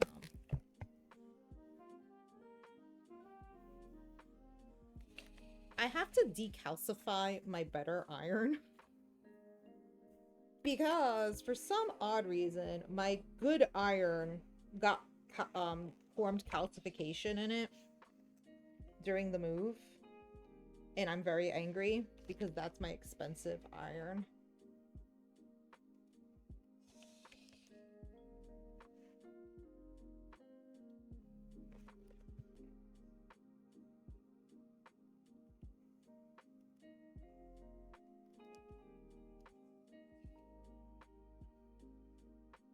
I know, Usako will eventually find her, her day will come. She's just running out of patience, which I don't blame her. Life has been very hard.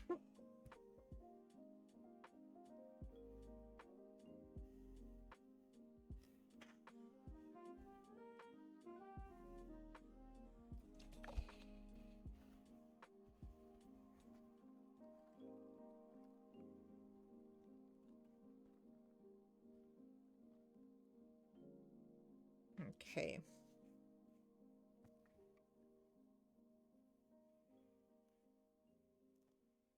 I don't think I'm interfacing my straps though.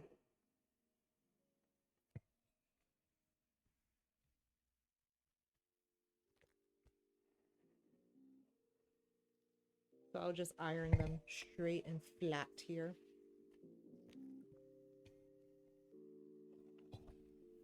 Okay. Oh, yeah. Keep the scissors protected. I did spend money to get them sharpened, so I should protect them.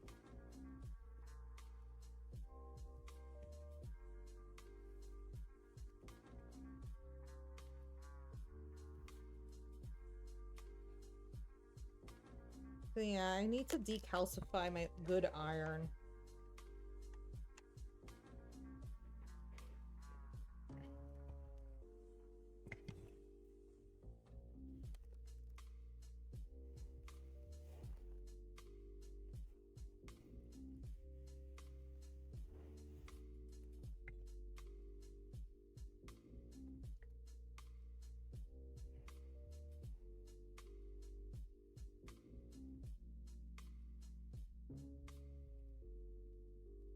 Okay. Let's see. What we got here? Ugh. Okay. Guess I'll use this one to figure out what I'm gonna do. I need to get some water for my iron. I'll be right back. Let me go get water for the iron.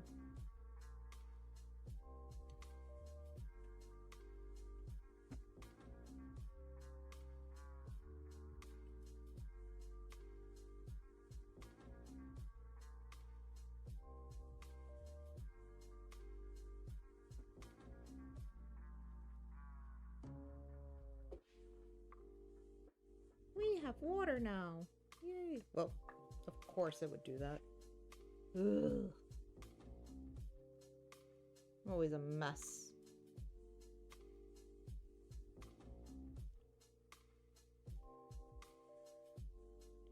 Yeah, thankfully,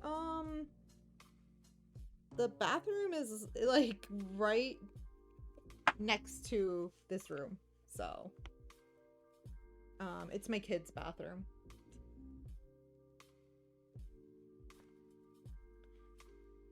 So his bathroom's like right next to this room.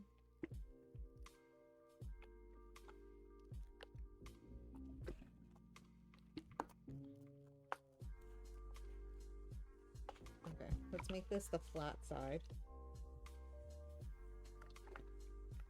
Oh, I should see how the blood splatters look here. Let me see.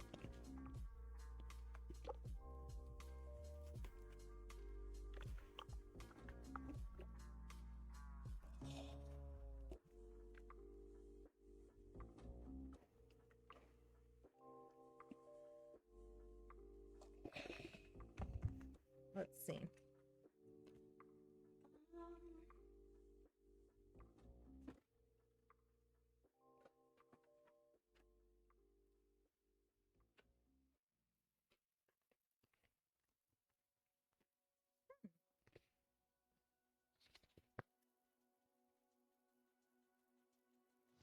Yeah, it's like... This mic is pretty good. Let's see. How do these look? Okay. I have a giant one and two small ones, right?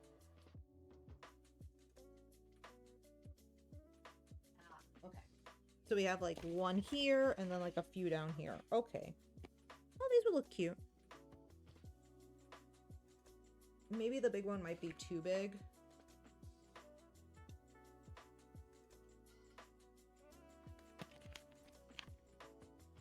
I'm looking at like the transfer lines. I don't really want to pull them off yet, so I could cut them.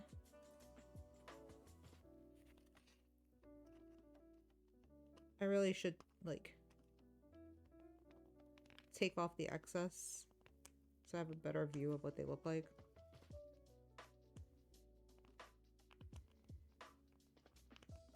Hmm. I'm gonna need to get the thing from...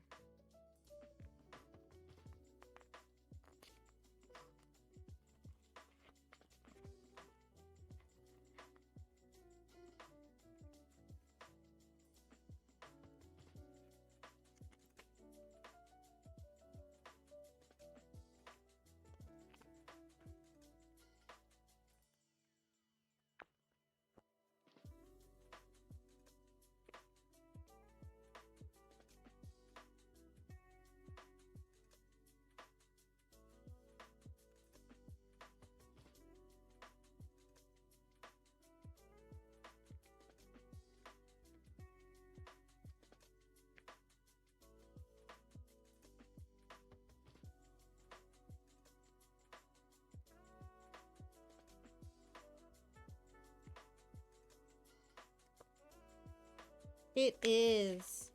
Kusako actually gave it to me. She gave it to me a while ago. It was when I had told her my podcasting dreams, which I should still probably aim for and see if I can get that to happen.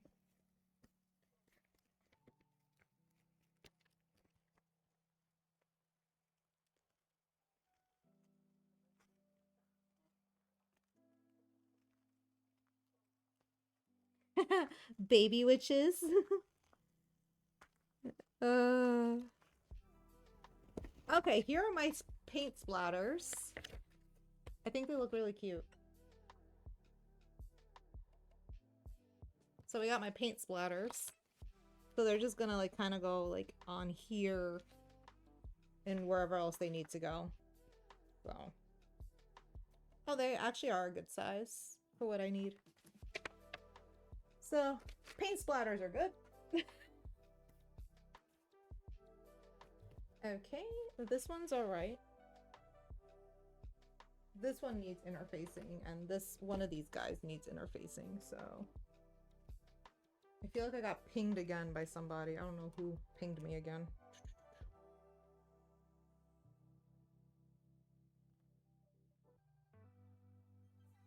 Keep getting, like, random things. Oh. Okay.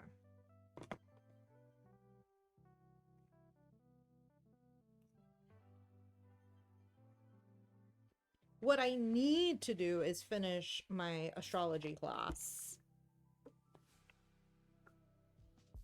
I need to finish that because that's gonna be fun.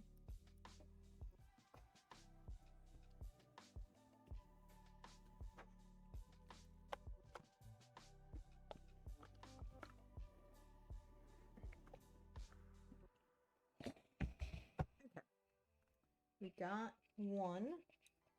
Now let's iron you out really good too. So again, this fabric's been sitting in my closet for a while.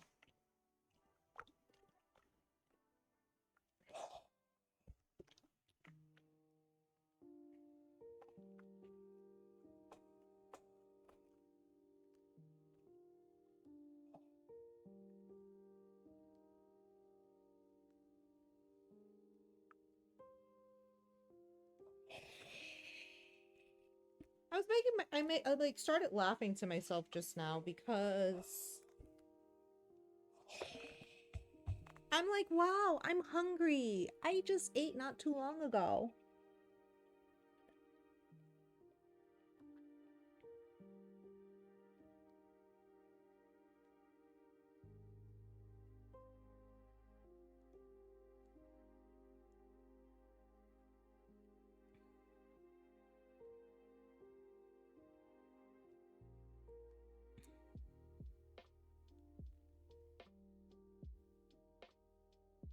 Yeah, I was like, wow, I'm like kind of hungry, but I ate not too long ago, and then suddenly I'm like, it's almost 2 o'clock. Maybe that's why I'm hungry. Or at least a little hungry. I'm not super hungry.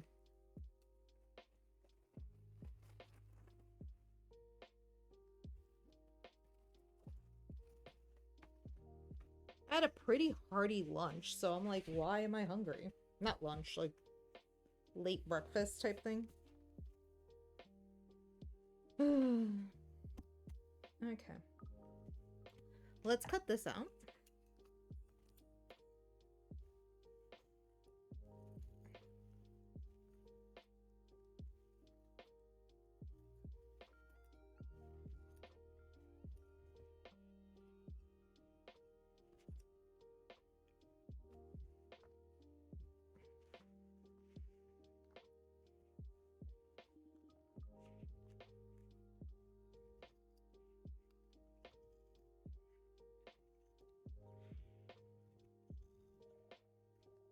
Maybe before I pick up the offspring, I will make like a yogurt parfait with blueberries because I have a whole bunch of blueberries I need to consume before they go bad. That's been my thing lately. I've been buying fruit or vegetables in a larger bulk to ensure that I eat them because I feel guilty if they go bad. So to make sure I eat well, I buy a bunch.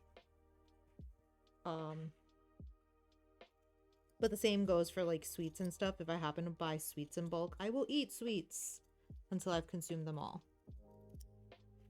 So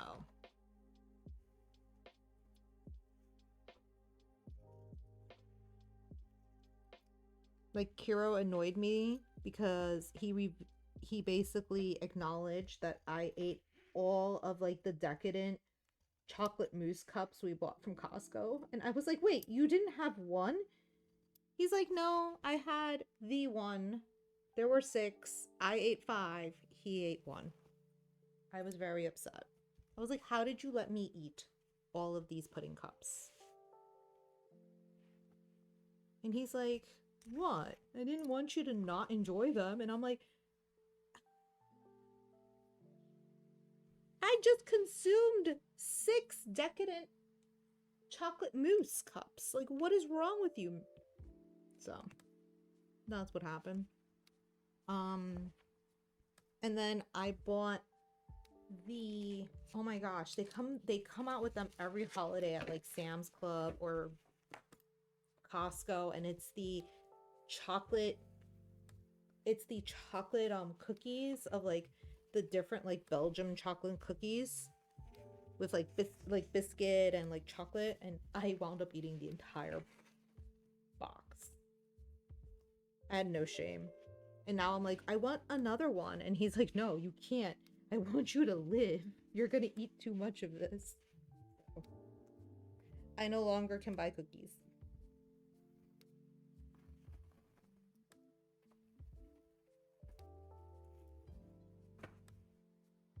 The other issue with me is I stress eat, and I'm an emotional eater, so I have to be very mindful of how my feelings are and why I'm consuming. Am I consuming because I really am hungry, or am I consuming because I'm in feels? And it's been difficult. Yeah, I've always been that way. But I was that way with a higher metabolism when I was younger. So I didn't notice it as much. Now I do. So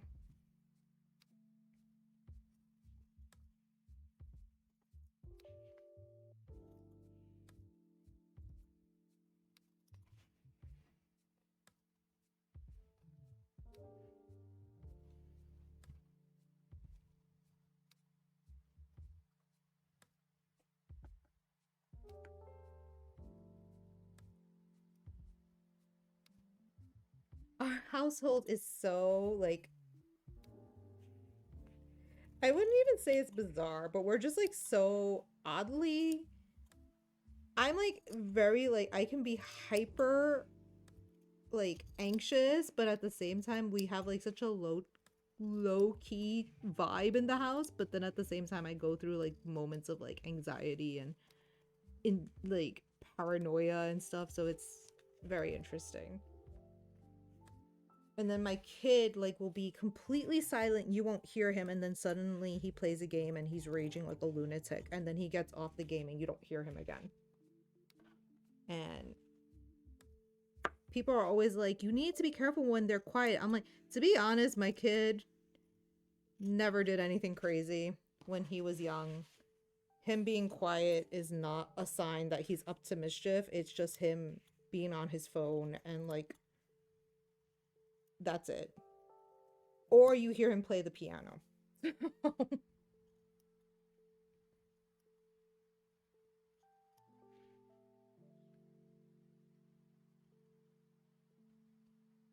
Which he's been making me laugh because he constantly acts as if he hates Sailor Moon. And he has learned how to do the music box song from Sailor Moon, like he's starting to learn how to play that on piano. But he hates Sailor Moon. Clearly the child is like lying to someone, himself.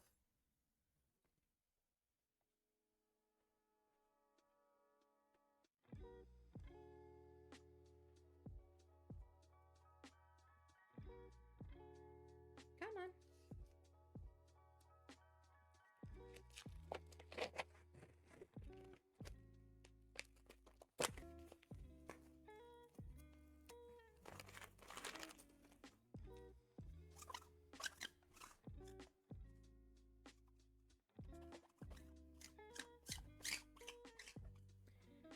Clearly, the white fabric is everywhere, so.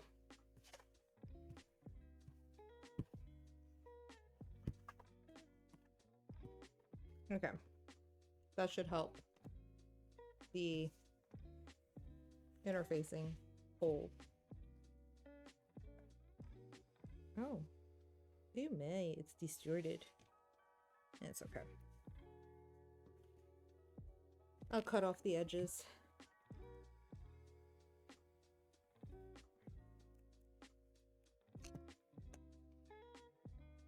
No steam. Just heat. Thank you. Do not steam. You steam, you remove glue on this thing, and I don't want that to happen.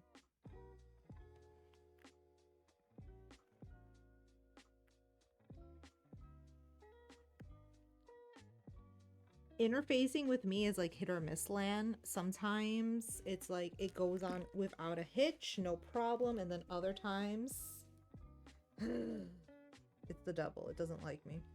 So right now I'm just like holding the iron here just to keep it applying the heat evenly and giving it time to fuse.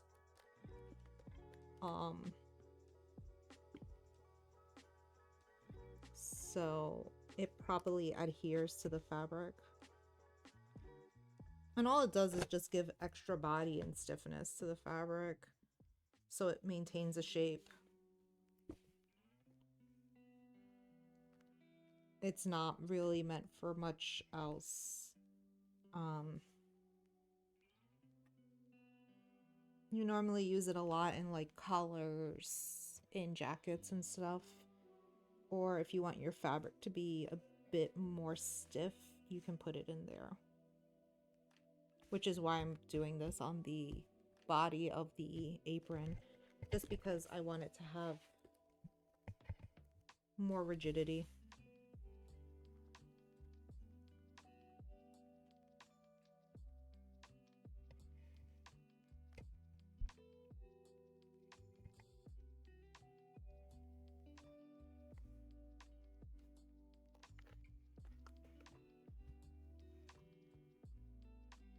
Yeah, you would, if you wanted to, like, that is something that you could probably make with foam and just cover it up with fabric. I've seen a lot of people do that with witch hats, with witch hats. They basically take the witch hat and they make it a foam cone out of it so it stays nice and stiff, and then they just cover it with fabric.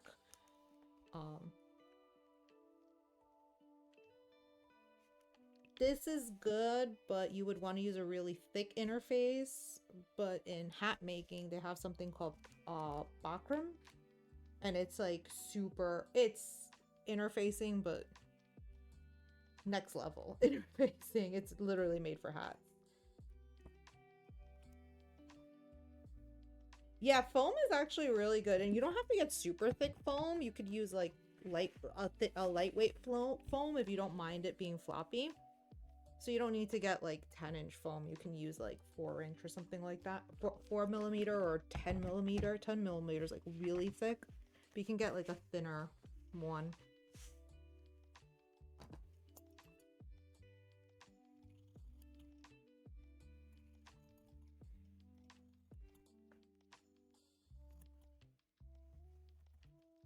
There was somebody I literally just saw on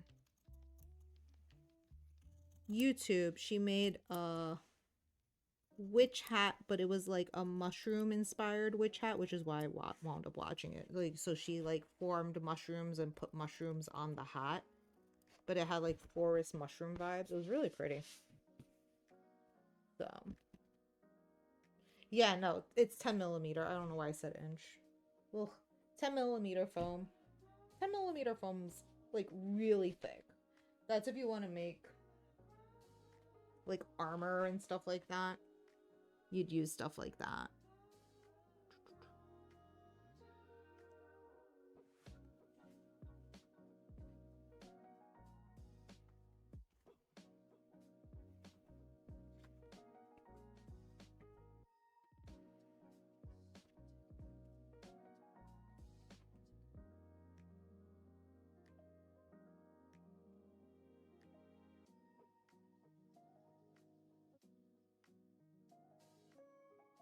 Oh yeah, sure. I will. I'll definitely do that. I just have to like look back at it. I was just looking because I was looking for mushroom hats because I was thinking, oh, I want to make like a cute persona. Like a witchy persona. And I was like, oh, one could be like my cottage mushroom witch style, and the other one could be like a really cute like scholarly, what was it? A scholarly, oh my gosh, what did I call it? Like a scholarly astrologer type vibe. I thought those would be really cute to make. So, just some crazy thoughts I have going on in my life. Okay, I think what I'm just gonna do is I might just do the neckline first. Leave the sides open. Put in the straps. And then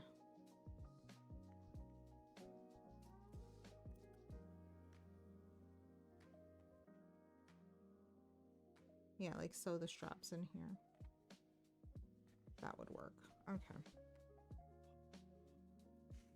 Because I have to put the straps in before I close the whole thing up. Like one side needs the straps.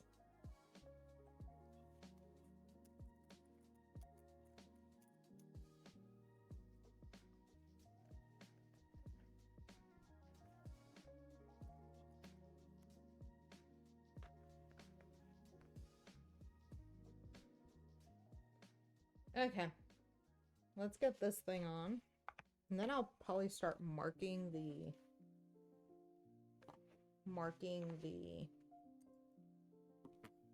bits on the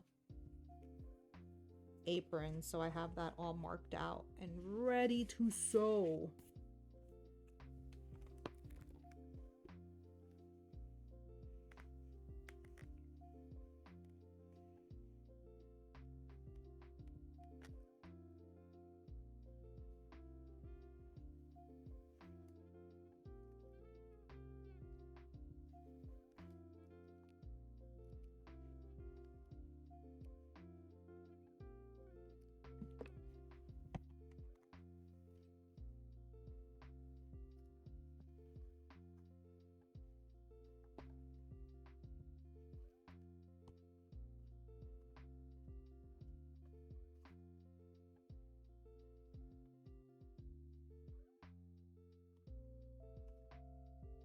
Okay. I forgot to do that to this one. Okay. I'm trying to think. So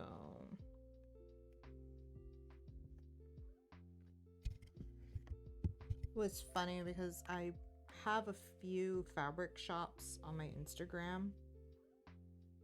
And of course, like this one fabric shop starts showing me snakeskin vinyl, and it just looked gorgeous. Oh my gosh. I was like, I want that fabric.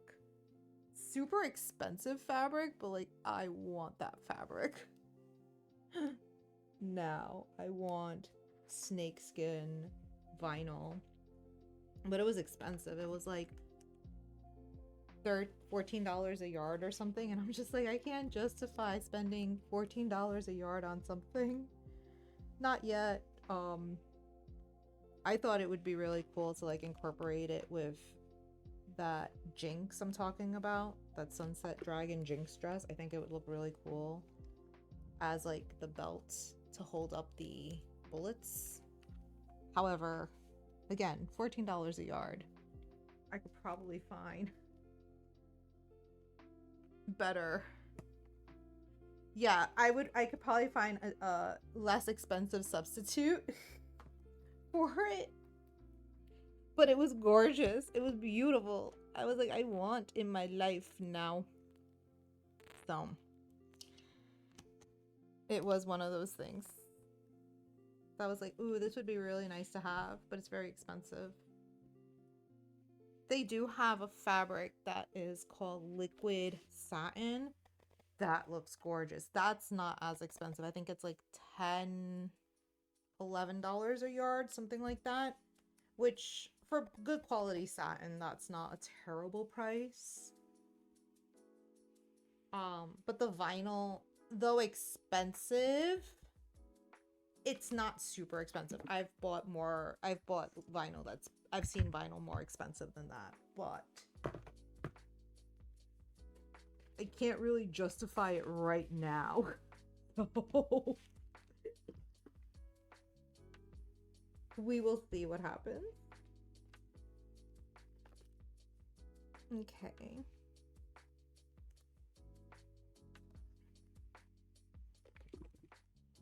But like now that I think about it, that snakeskin vinyl would look so cool if I did Yubel from Fear in her winter outfit where she has a nice black jacket. I'm like, oh my god, that would work because she is like a snake. On brand. There we go. But yeah, I would need like 2 yards of that to make sure the coat fit properly, and I do not, although I could probably justify it, but I'm trying not to spend money on cosplay supplies unless I absolutely need them. It's a way of making sure I downsize what I have on hand. So I think I have like some vinyl that I could use for that jacket. So there's no point in actually purchasing something like that when I have something I can use. So as cool as it would be. But the liquid satin, I am seriously considering picking up some yardage of that because it's just beautiful. It looks so cool. It looks kind of like vinyl, but with the movement of satin. So it like flows it flows like the way this skirt does, but it looks like vinyl. So it looks like that wet look vinyl you see people wearing, like when they're wearing those latex suits. Like it has that like latex look, but with the movement of satin. That I want to buy some to make that Jinx dress. I think that would look so cool for that Jinx dress. I'm not lying. I was like, that just looks too cool. So we will see. I don't think they have the color I need. I'm gonna have to probably dye it anyway. I might have to gradient and dip dye it, which I've never really done much dyeing of fabric. So that will be an interesting experiment. Pattern.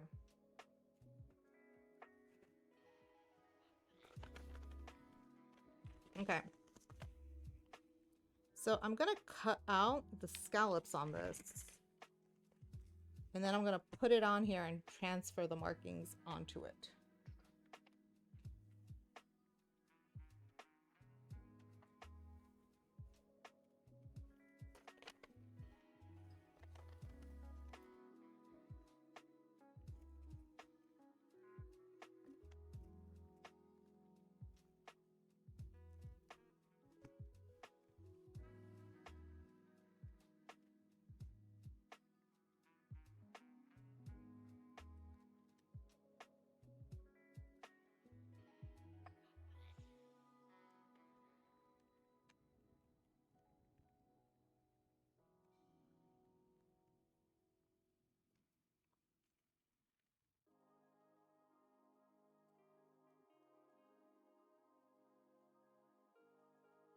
I'm sitting here like, when did I recently do scallops?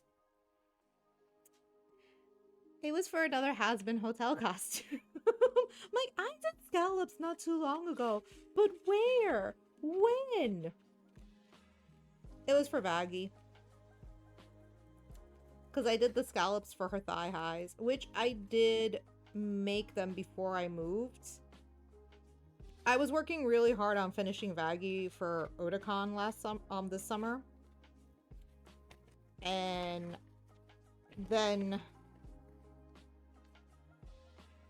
we had thought we would get to go to Otakon this past summer because it's a crazy story that I've never really told many people, but it worked like this. We put the house on sale and we got an offer like immediately after putting it up for sale. And there is a period of time that the buyers have before they back out of the sale of the house. So we were like, awesome, they're gonna buy the house. We're gonna drive out to Tennessee and we're gonna see if we find a new house that we can live in, and we'll have sold our house and we can put an offer in on a new house.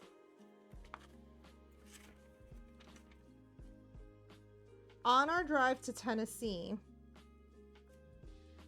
so like that week before we leave for Tennessee, I started working on like Otakon stuff, like working on Vaggie, trying to finish her, get her ready so I could continue working on her in hopes that I would have new costumes for Otakon. Then the drama started. And the drama was the people that wanted to buy our house and put an offer in backed out the day before their time was up. So they had up until July 7th to back out. They backed out on July 6th. And we were driving to Tennessee at the time to look for housing. And we got the news in the car on our drive to Tennessee that our buyers backed out and they were no longer purchasing the home. So I had brought my wigs to work on in the hotel in the evenings after we looked at houses, and I didn't touch anything, and it became a thing of Otakon became a very grim possibility because there was no way we would have been able to look for a house, try to sell our house, all these other things, and still go to the con. So we wound up backing out of going to Otakon pretty like by maybe like 2 weeks before Otakon happened. We basically said, yeah, no, we can't go because our house still hadn't been sold at that time. And I think eventually our house didn't sell until like a week before we purchased this one, like August 22nd. Like finally we found a buyer and that person went through and everything, but it was a wild summer. So we were under a lot of stress. So we moved here, not into this house, but we moved to Tennessee and we're living in a hotel for the month of August because school started here in August, like August 5th or something. And we still hadn't, like, we had put an offer on this house, they had accepted it, but we needed to sell the other house. We were waiting for that house to sell. It was wild. We had such a rough summer. It was like a summer of uncertainty. It was a summer of everything, anxiety, stress.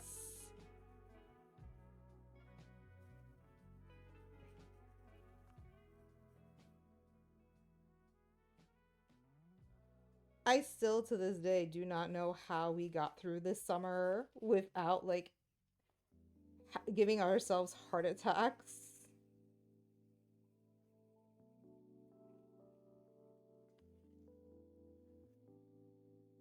Many years ago, they were ready to buy a house and the buyer was backed out and was a mess.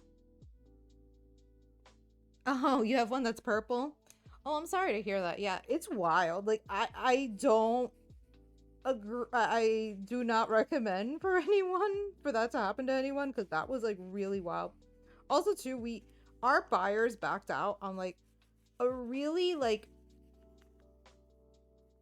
something that like we were very like thrown off by because they claimed it was because of the moisture levels in our crawl space, which in North Carolina in July, those are like the most humid times of year. Like there's always a ton of moisture in the crawl space. So we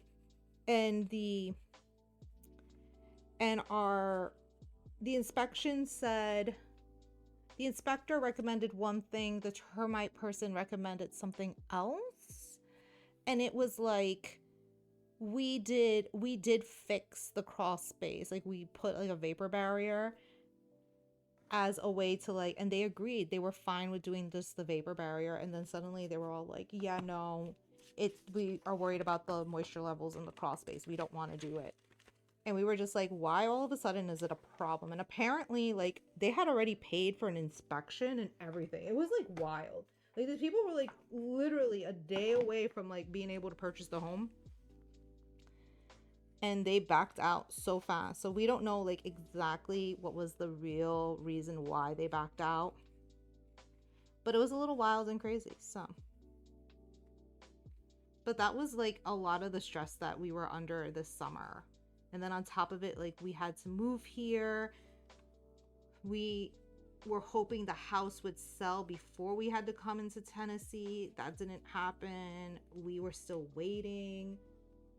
The sellers we were dealing with were difficult. We had like drama after drama the entire summer. So, but in the long run, it worked. We got our house, we sold our other house, and everything happened within the span of 2 weeks. Like, our house sold, the closing happened, the following week, our closing on this house happened, and then the week after that, we moved into this house. We brought whatever, we had like 10% of our stuff with us in the hotel, and whatever we had in the hotel, we brought here. And then we basically just had the rest of our stuff come in by truck. It was madness. So, in case you can't see it, they're kind of faint.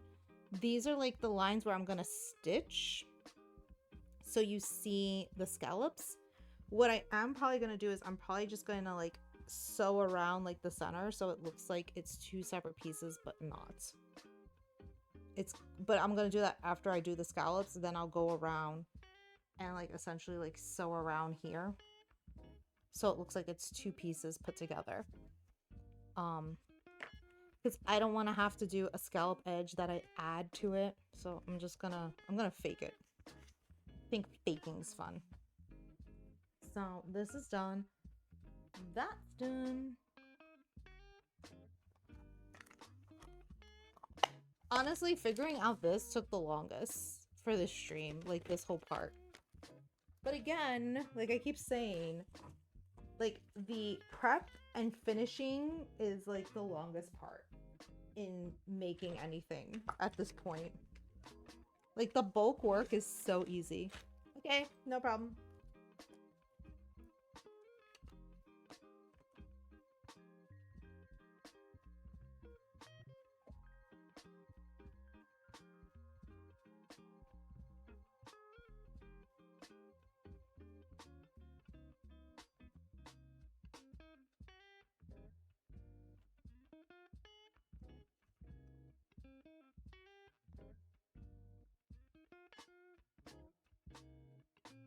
I'm trying to clean up as I work to make sure I don't have a huge mess to clean up when I'm done.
I will admit the space is not exactly how I would want it, but it's functional.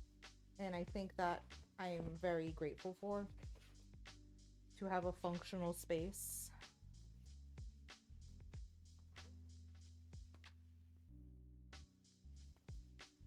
That I can, if I have to leave it a mess, I can. But I can also like put things away with relative ease. So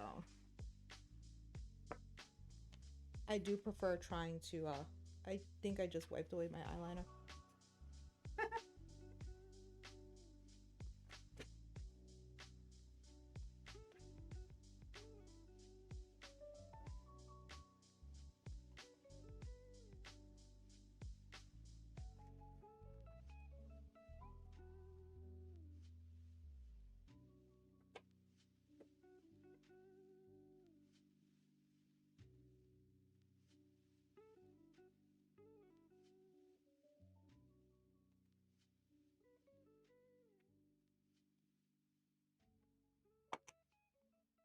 I'm like, I might as well try to clean up now before I forget.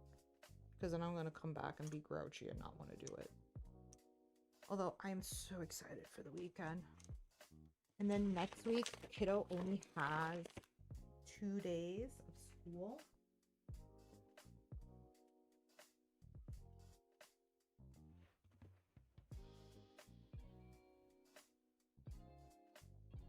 Although I have to wake up relatively early on Wednesday because I have a doctor's appointment that I need to go to.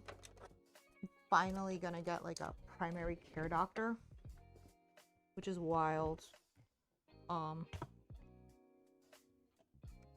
What's actually wilder is kiddo finally got I finally got a doctor for him, but they won't be able to see him till February. And I'm just like, that sucks.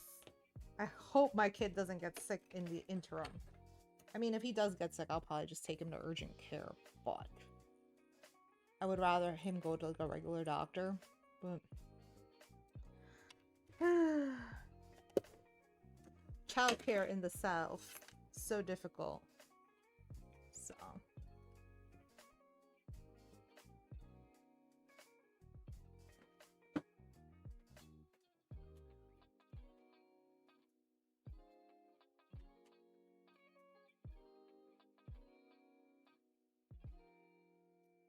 I should change my needle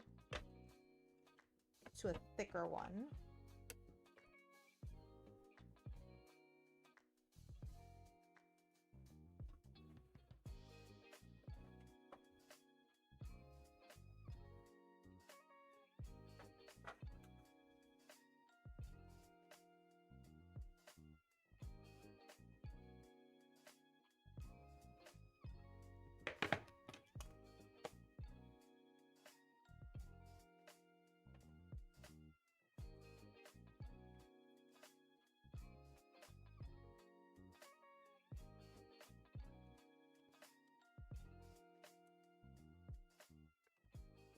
I'm trying to keep track of what needles I use, so I am just writing what size I have.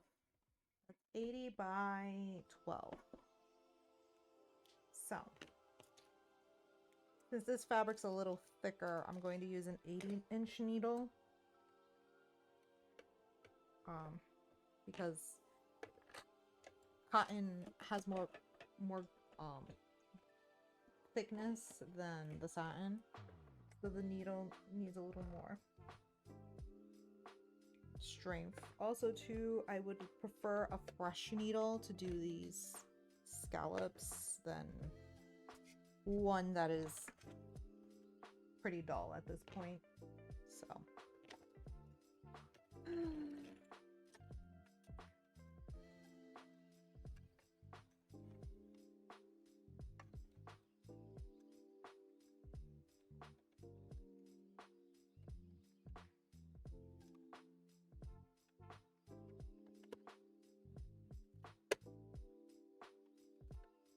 okay, I'm going to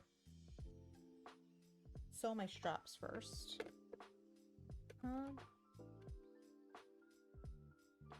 Let me double check something.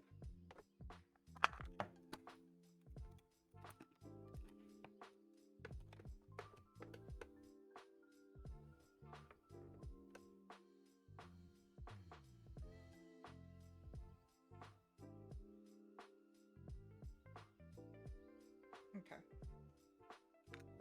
It should work out that way.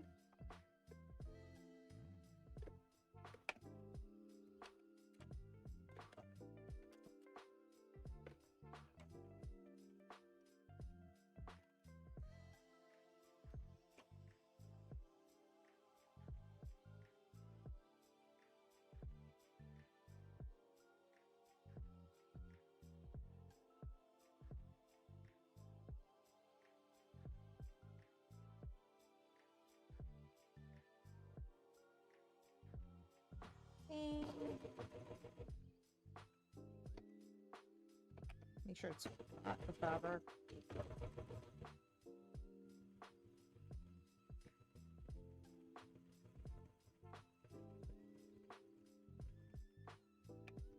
Okay.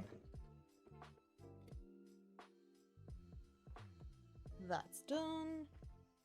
Next one. Okay, so we'll put it here. Oh, actually, no. Do this side. Someone's doing work outside. I just don't know what they're doing. Because I keep hearing like clattering and hammering, and I'm like, what is happening outside?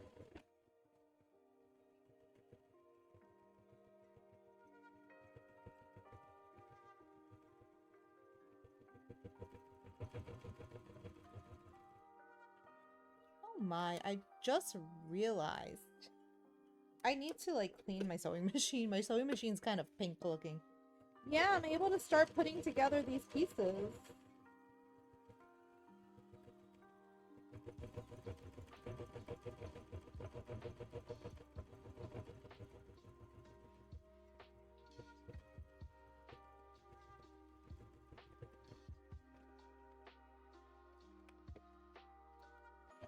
It isn't that quiet.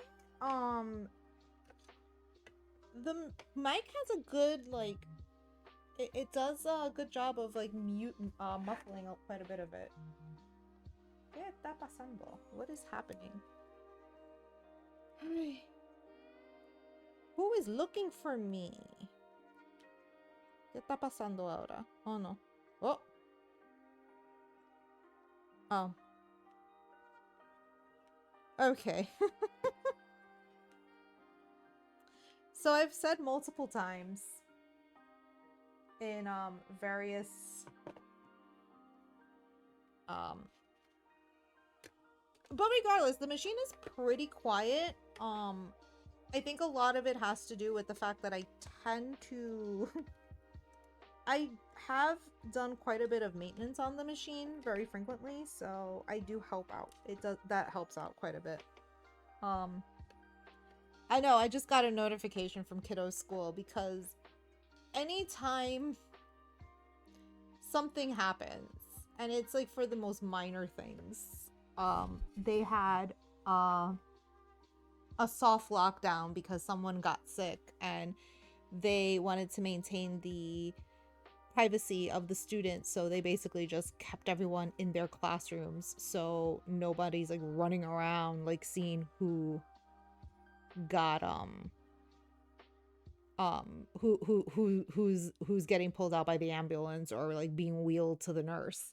So they always send the notice like the school was under a soft lockdown because someone was ill, and for the privacy of the student and the safety of others, we've kept them in classes. And then they let you know when they resume. Apparently the fire alarm went off in his school. So they're letting us know the fire alarm went off, but the, you know, authorities came, checked it out, and they're fine and safe. I'm happy that I get these notifications, but I kind of find it funny because I'm like, I guess because I taught, I understand what's happening, but at the same time, I'm like, this is just weird. I don't need all this info. A Viking topaz. Wow. It depends on the machine and what they're made out of. Like this, I will admit, is a plastic baby. It's very hollow and plasticky. So the Viking might have more like, even though the case might be plastic, it might have more metal parts inside, and that's what might make it louder. It's just stuff like that. So like machines that are denser tend to have way, they tend to be way louder than like smaller, less heavy machines. I'm going super slow because scallops take a very long time to ensure that you get a good shape. So my mind and like focus is like, must do this curve properly.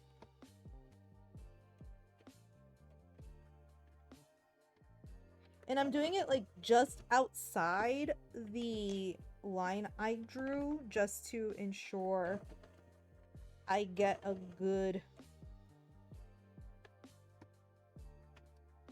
center.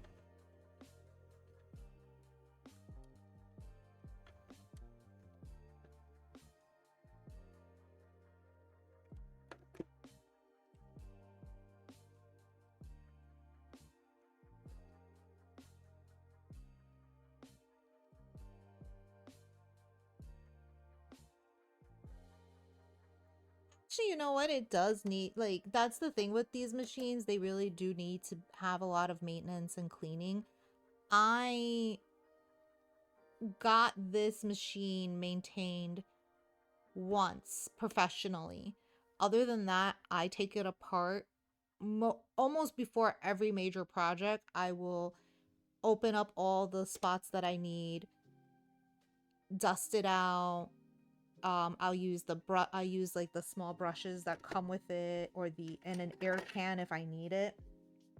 And I will add oil to like specific spots after most of my projects. So like once Niffty is done, I'll clean the machine, and like I said, it's getting a little pink, so I'll like make sure I clean the plastic just so it doesn't stain or transfer color onto anything else, and then get the machine ready for the next project. And I do the same thing for the serger. The serger is worse because since it's cutting fabric as it's sealing the edge, there's a lot of dust and like strays, threads that get in there.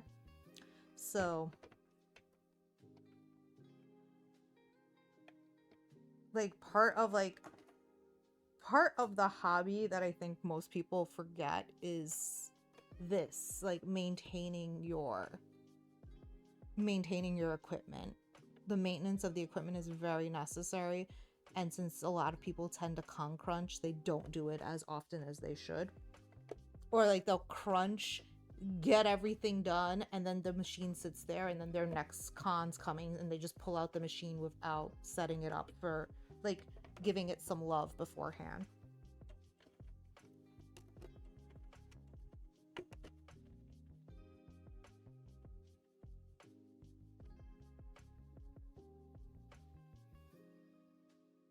Like I said, I have to decalcify my like good iron, because my good iron, because the water is so hard down here, it built up a lot.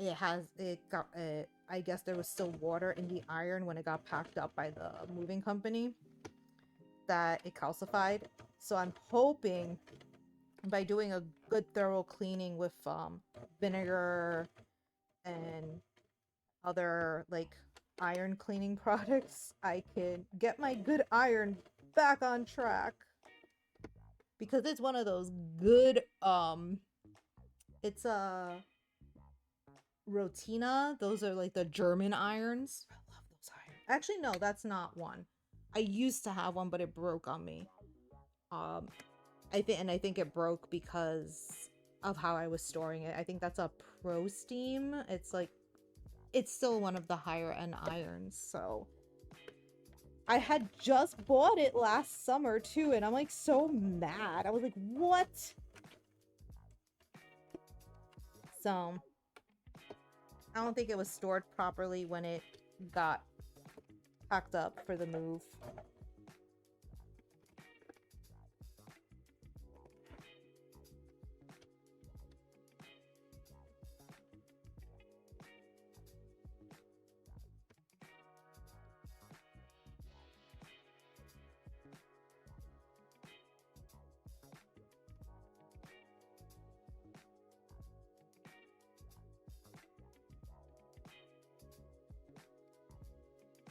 I've got 2 scallops down. I'm excited.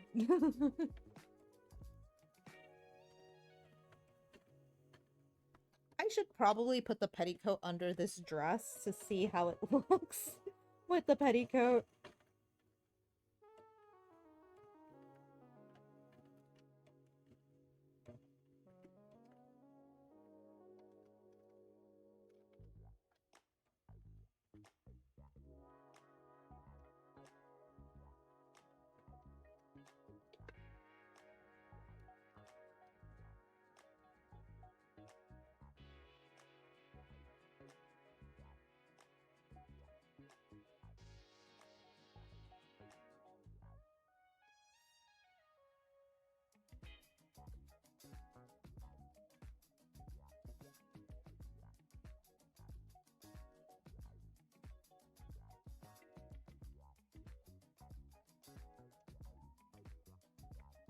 Oh, thank you, Nico. Yeah, I do have an alarm on my phone that tells me when it's 3. So I know I have to start wrapping up by 3.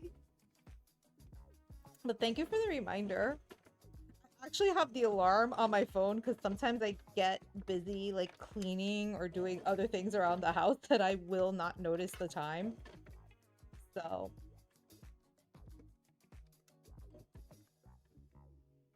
I'm working on this. I am giving myself like the deadline of December to have this done. I want it to be done. No, he gets out at 3:30. So I normally leave the house at like 3:10, 3:15, and I get to his school at like 10 minutes before dismissal. Oh, thank you. Yeah, no, I do like give myself a warning. Yeah, I tend to like, it's funny because when we lived in North Carolina, I had to like be at the school like an hour in advance. So I used to have an alarm to wake me up in case I fell asleep in the car waiting for him, because the car would get hot and like it would just be like very boring sitting there waiting for him, that I would catch myself dozing off and having like a midday siesta.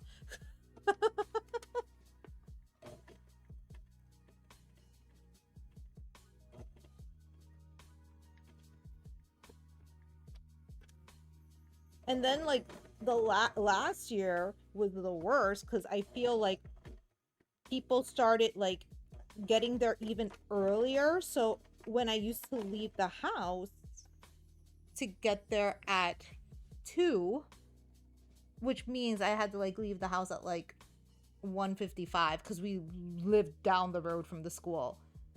It was packed, so I had to start leaving I had to start leaving like closer to like 1:45. So yeah, that's where all the Instagram stories came from because I was bored and I didn't want to fall asleep. So I would start talking about my day. Now I do that here on stream. So my stream is like where I dump everything. You know, what books I'm reading, what shows I'm watching. So, which is funny because Hero found an anime that aired last season. It's called Ramen Akaneko, and it's about a ramen shop run by cats. And it's super cute. However, one of the main cats, who's the main chef, happens to be voiced by none other than Suda Kenjiro, aka the guy who voiced Nanami from Jujutsu Kaisen, who happens to be the gangster from Way of House Husband. And that is like, he's my peak voice actor. I love his voice. I know he's like one of the few voice actors I recognize. And not to mention, he is an attractive man. So the voice matches the face. Not in other cases. Some of the cases, the voice actors have wonderful voices, and then you see them and you're like, ah, that's not what I pictured. Suda Kendro is an attractive man, and so when we're watching this, the main cat, I think is Bunzo, speaks. I'm like, I whip my head and I'm like, you did this to torment me! No, my husband did not pick that one for us to watch to torment me. It was because it's cats and it's cute and they work in a ramen shop. And the noodle chef, the one who makes the noodles for the ramen, is a tiger who happens to be the woman who did Yor from Spy Family, the Japanese language. She is the voice of the tiger, and the tiger is very timid and scared. That's why she works in the back making noodles, because she doesn't want to be out front with everyone else. So everyone kind of like goes to the ramen shop because they want to just see the cute cats making ramen and serving ramen. And a human girl comes and helps work. She helps work in the ramen shop, and basically it's like her helping them out and stuff. But like there's like one cat who's hysterical. His name is Sasaki, and he always like he's like the typical, I know a guy. I know somebody. And it's like, does this cat have like mob ties or something? Because he's like, oh no, I have a friend that could help us with this. I know somebody who does that job. So Sasaki is like the accountant and registered cat who basically has like all the ties and knows people. Sabu is the sous chef who helps with the sauces at the ramen shop, and he's the gamer cat. Hana is the female white cat who's a waitress. And Tamako is the human that helps them. And she wears like a little stage costume. So Ramen Akaneko. It's really cute. So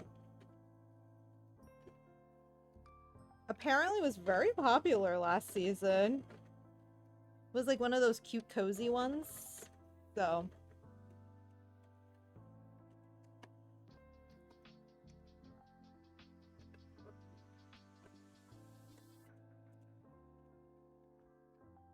actually, no, stay in there. Can I finish the last two before my alarm rings? We'll see. Maybe if I stop talking about ramen making cats, I can get it done.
Huzzah! So, as you see, I got all the stitchings of the scallops done. So, that's it. Woohoo! What I need to do now is actually cut them out so I can press them later.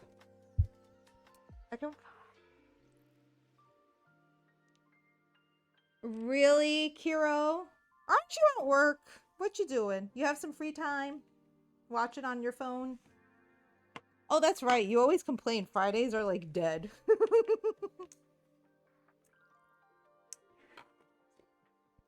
Okay. Shh. I will totally not tell your boss. Not that I even know what your boss looks like. Okay. So I'm gonna just use the pinking shears here to help with the curves of this fabric. It's very thick. We got thick fabric here. We got some thick fabric.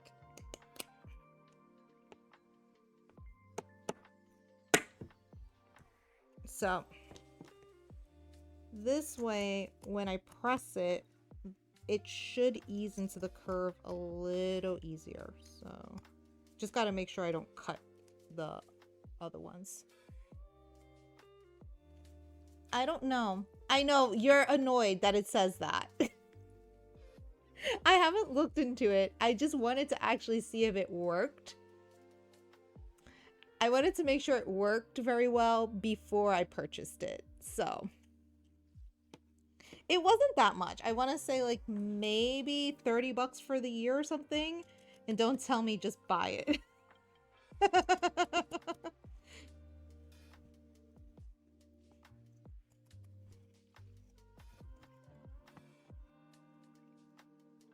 Kiro 100% is like the most supportive partner when it comes to my creative pursuits. His only thing is, if I buy it, I need to use it. Which is fair. I'm not going to say it's not. Okay.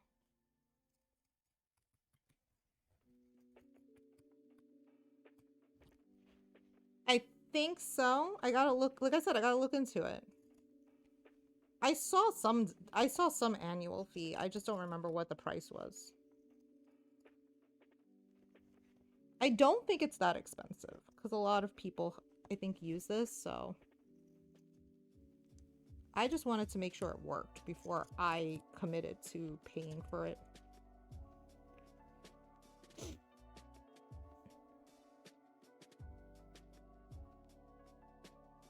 I don't know if it's a one-time fee. Like I said, I have to look into it. No, but you're right. If it is an annual fee, I have to look into a one-time fee type thing.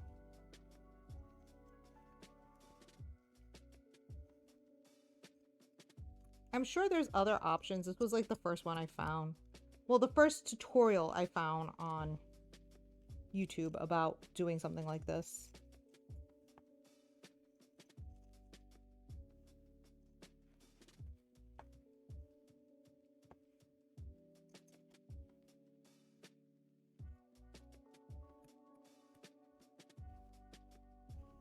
Like, I found a tutorial on how to help my audio setup that I gotta work on.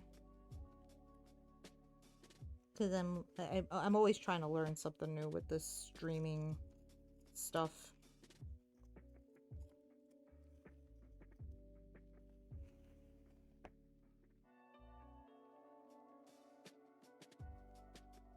Shush.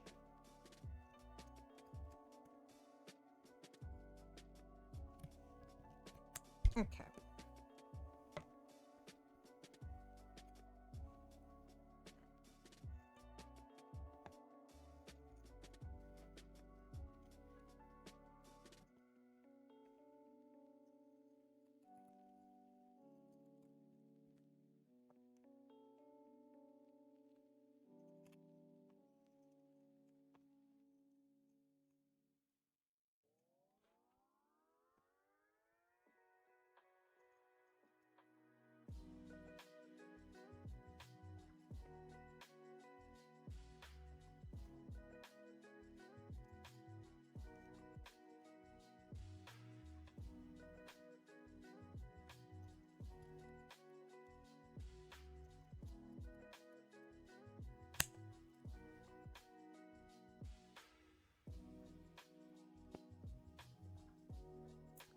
Oh, feet pics.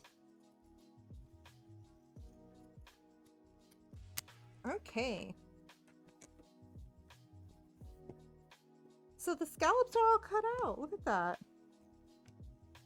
Slowly but surely, we're getting there.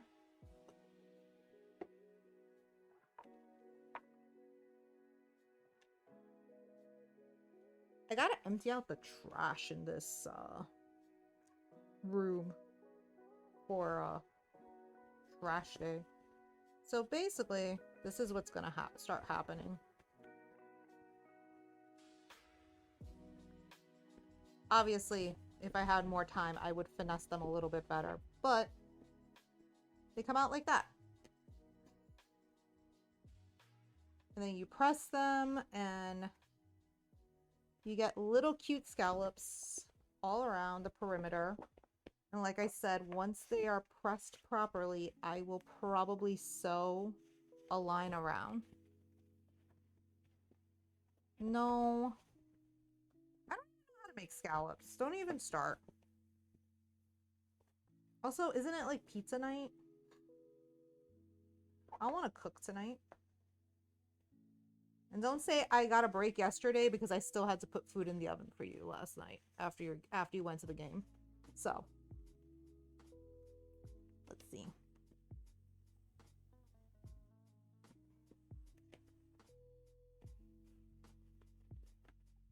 So yeah, once I iron them out, the scallops will look really cute. And it will go right there. Let's see. Let's flip the camera. I'm aware there's YouTube videos for it, but I don't want to.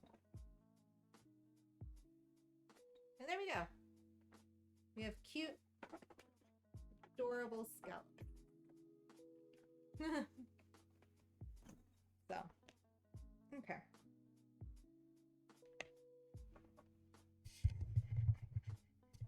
I think I'm going to. I have like 2 minutes before it's 3 p.m. And then I have to go collect my offspring. Put the iron behind me before I actually catch something on fire. I do. We do have YouTube for that, but I don't want to. I don't want to make one. I don't want to make scallops. Okay.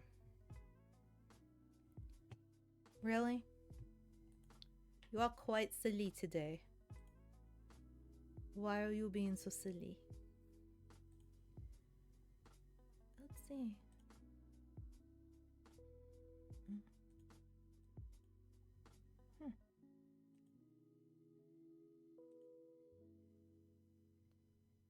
I know you're trying to reduce the carb intake, and I'm quite grateful for that. There's the alarm. Letting me know. It is 3 o'clock. 3 o'clock. Oh,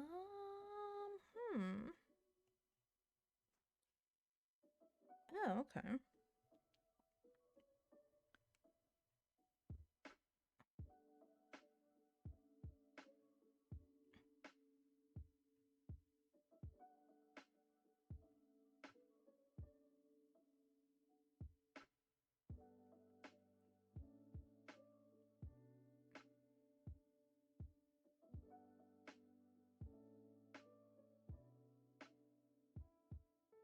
It seems like it is. Like, I haven't had any issues, and even the droid cam hasn't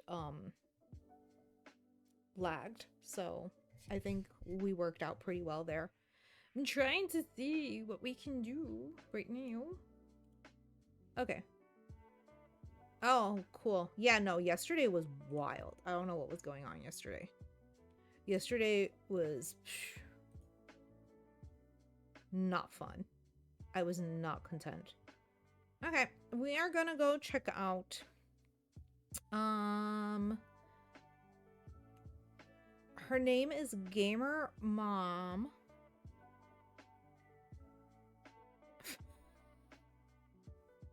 Yeah, it was me mostly. Usako wasn't having as many issues. Normally she's the issue prone one. I am not. She had issues. We are gonna hop over to Gamer Mom 0517, who is crocheting at the moment, and it has a very cute fox-like VTuber thing. So let's go see what's up. So let's start rating. All right, everyone. Yeah, one of those. Have a good weekend, and I will see you on Tuesday? Probably Tuesday. All right. Have fun. Take care. Bye.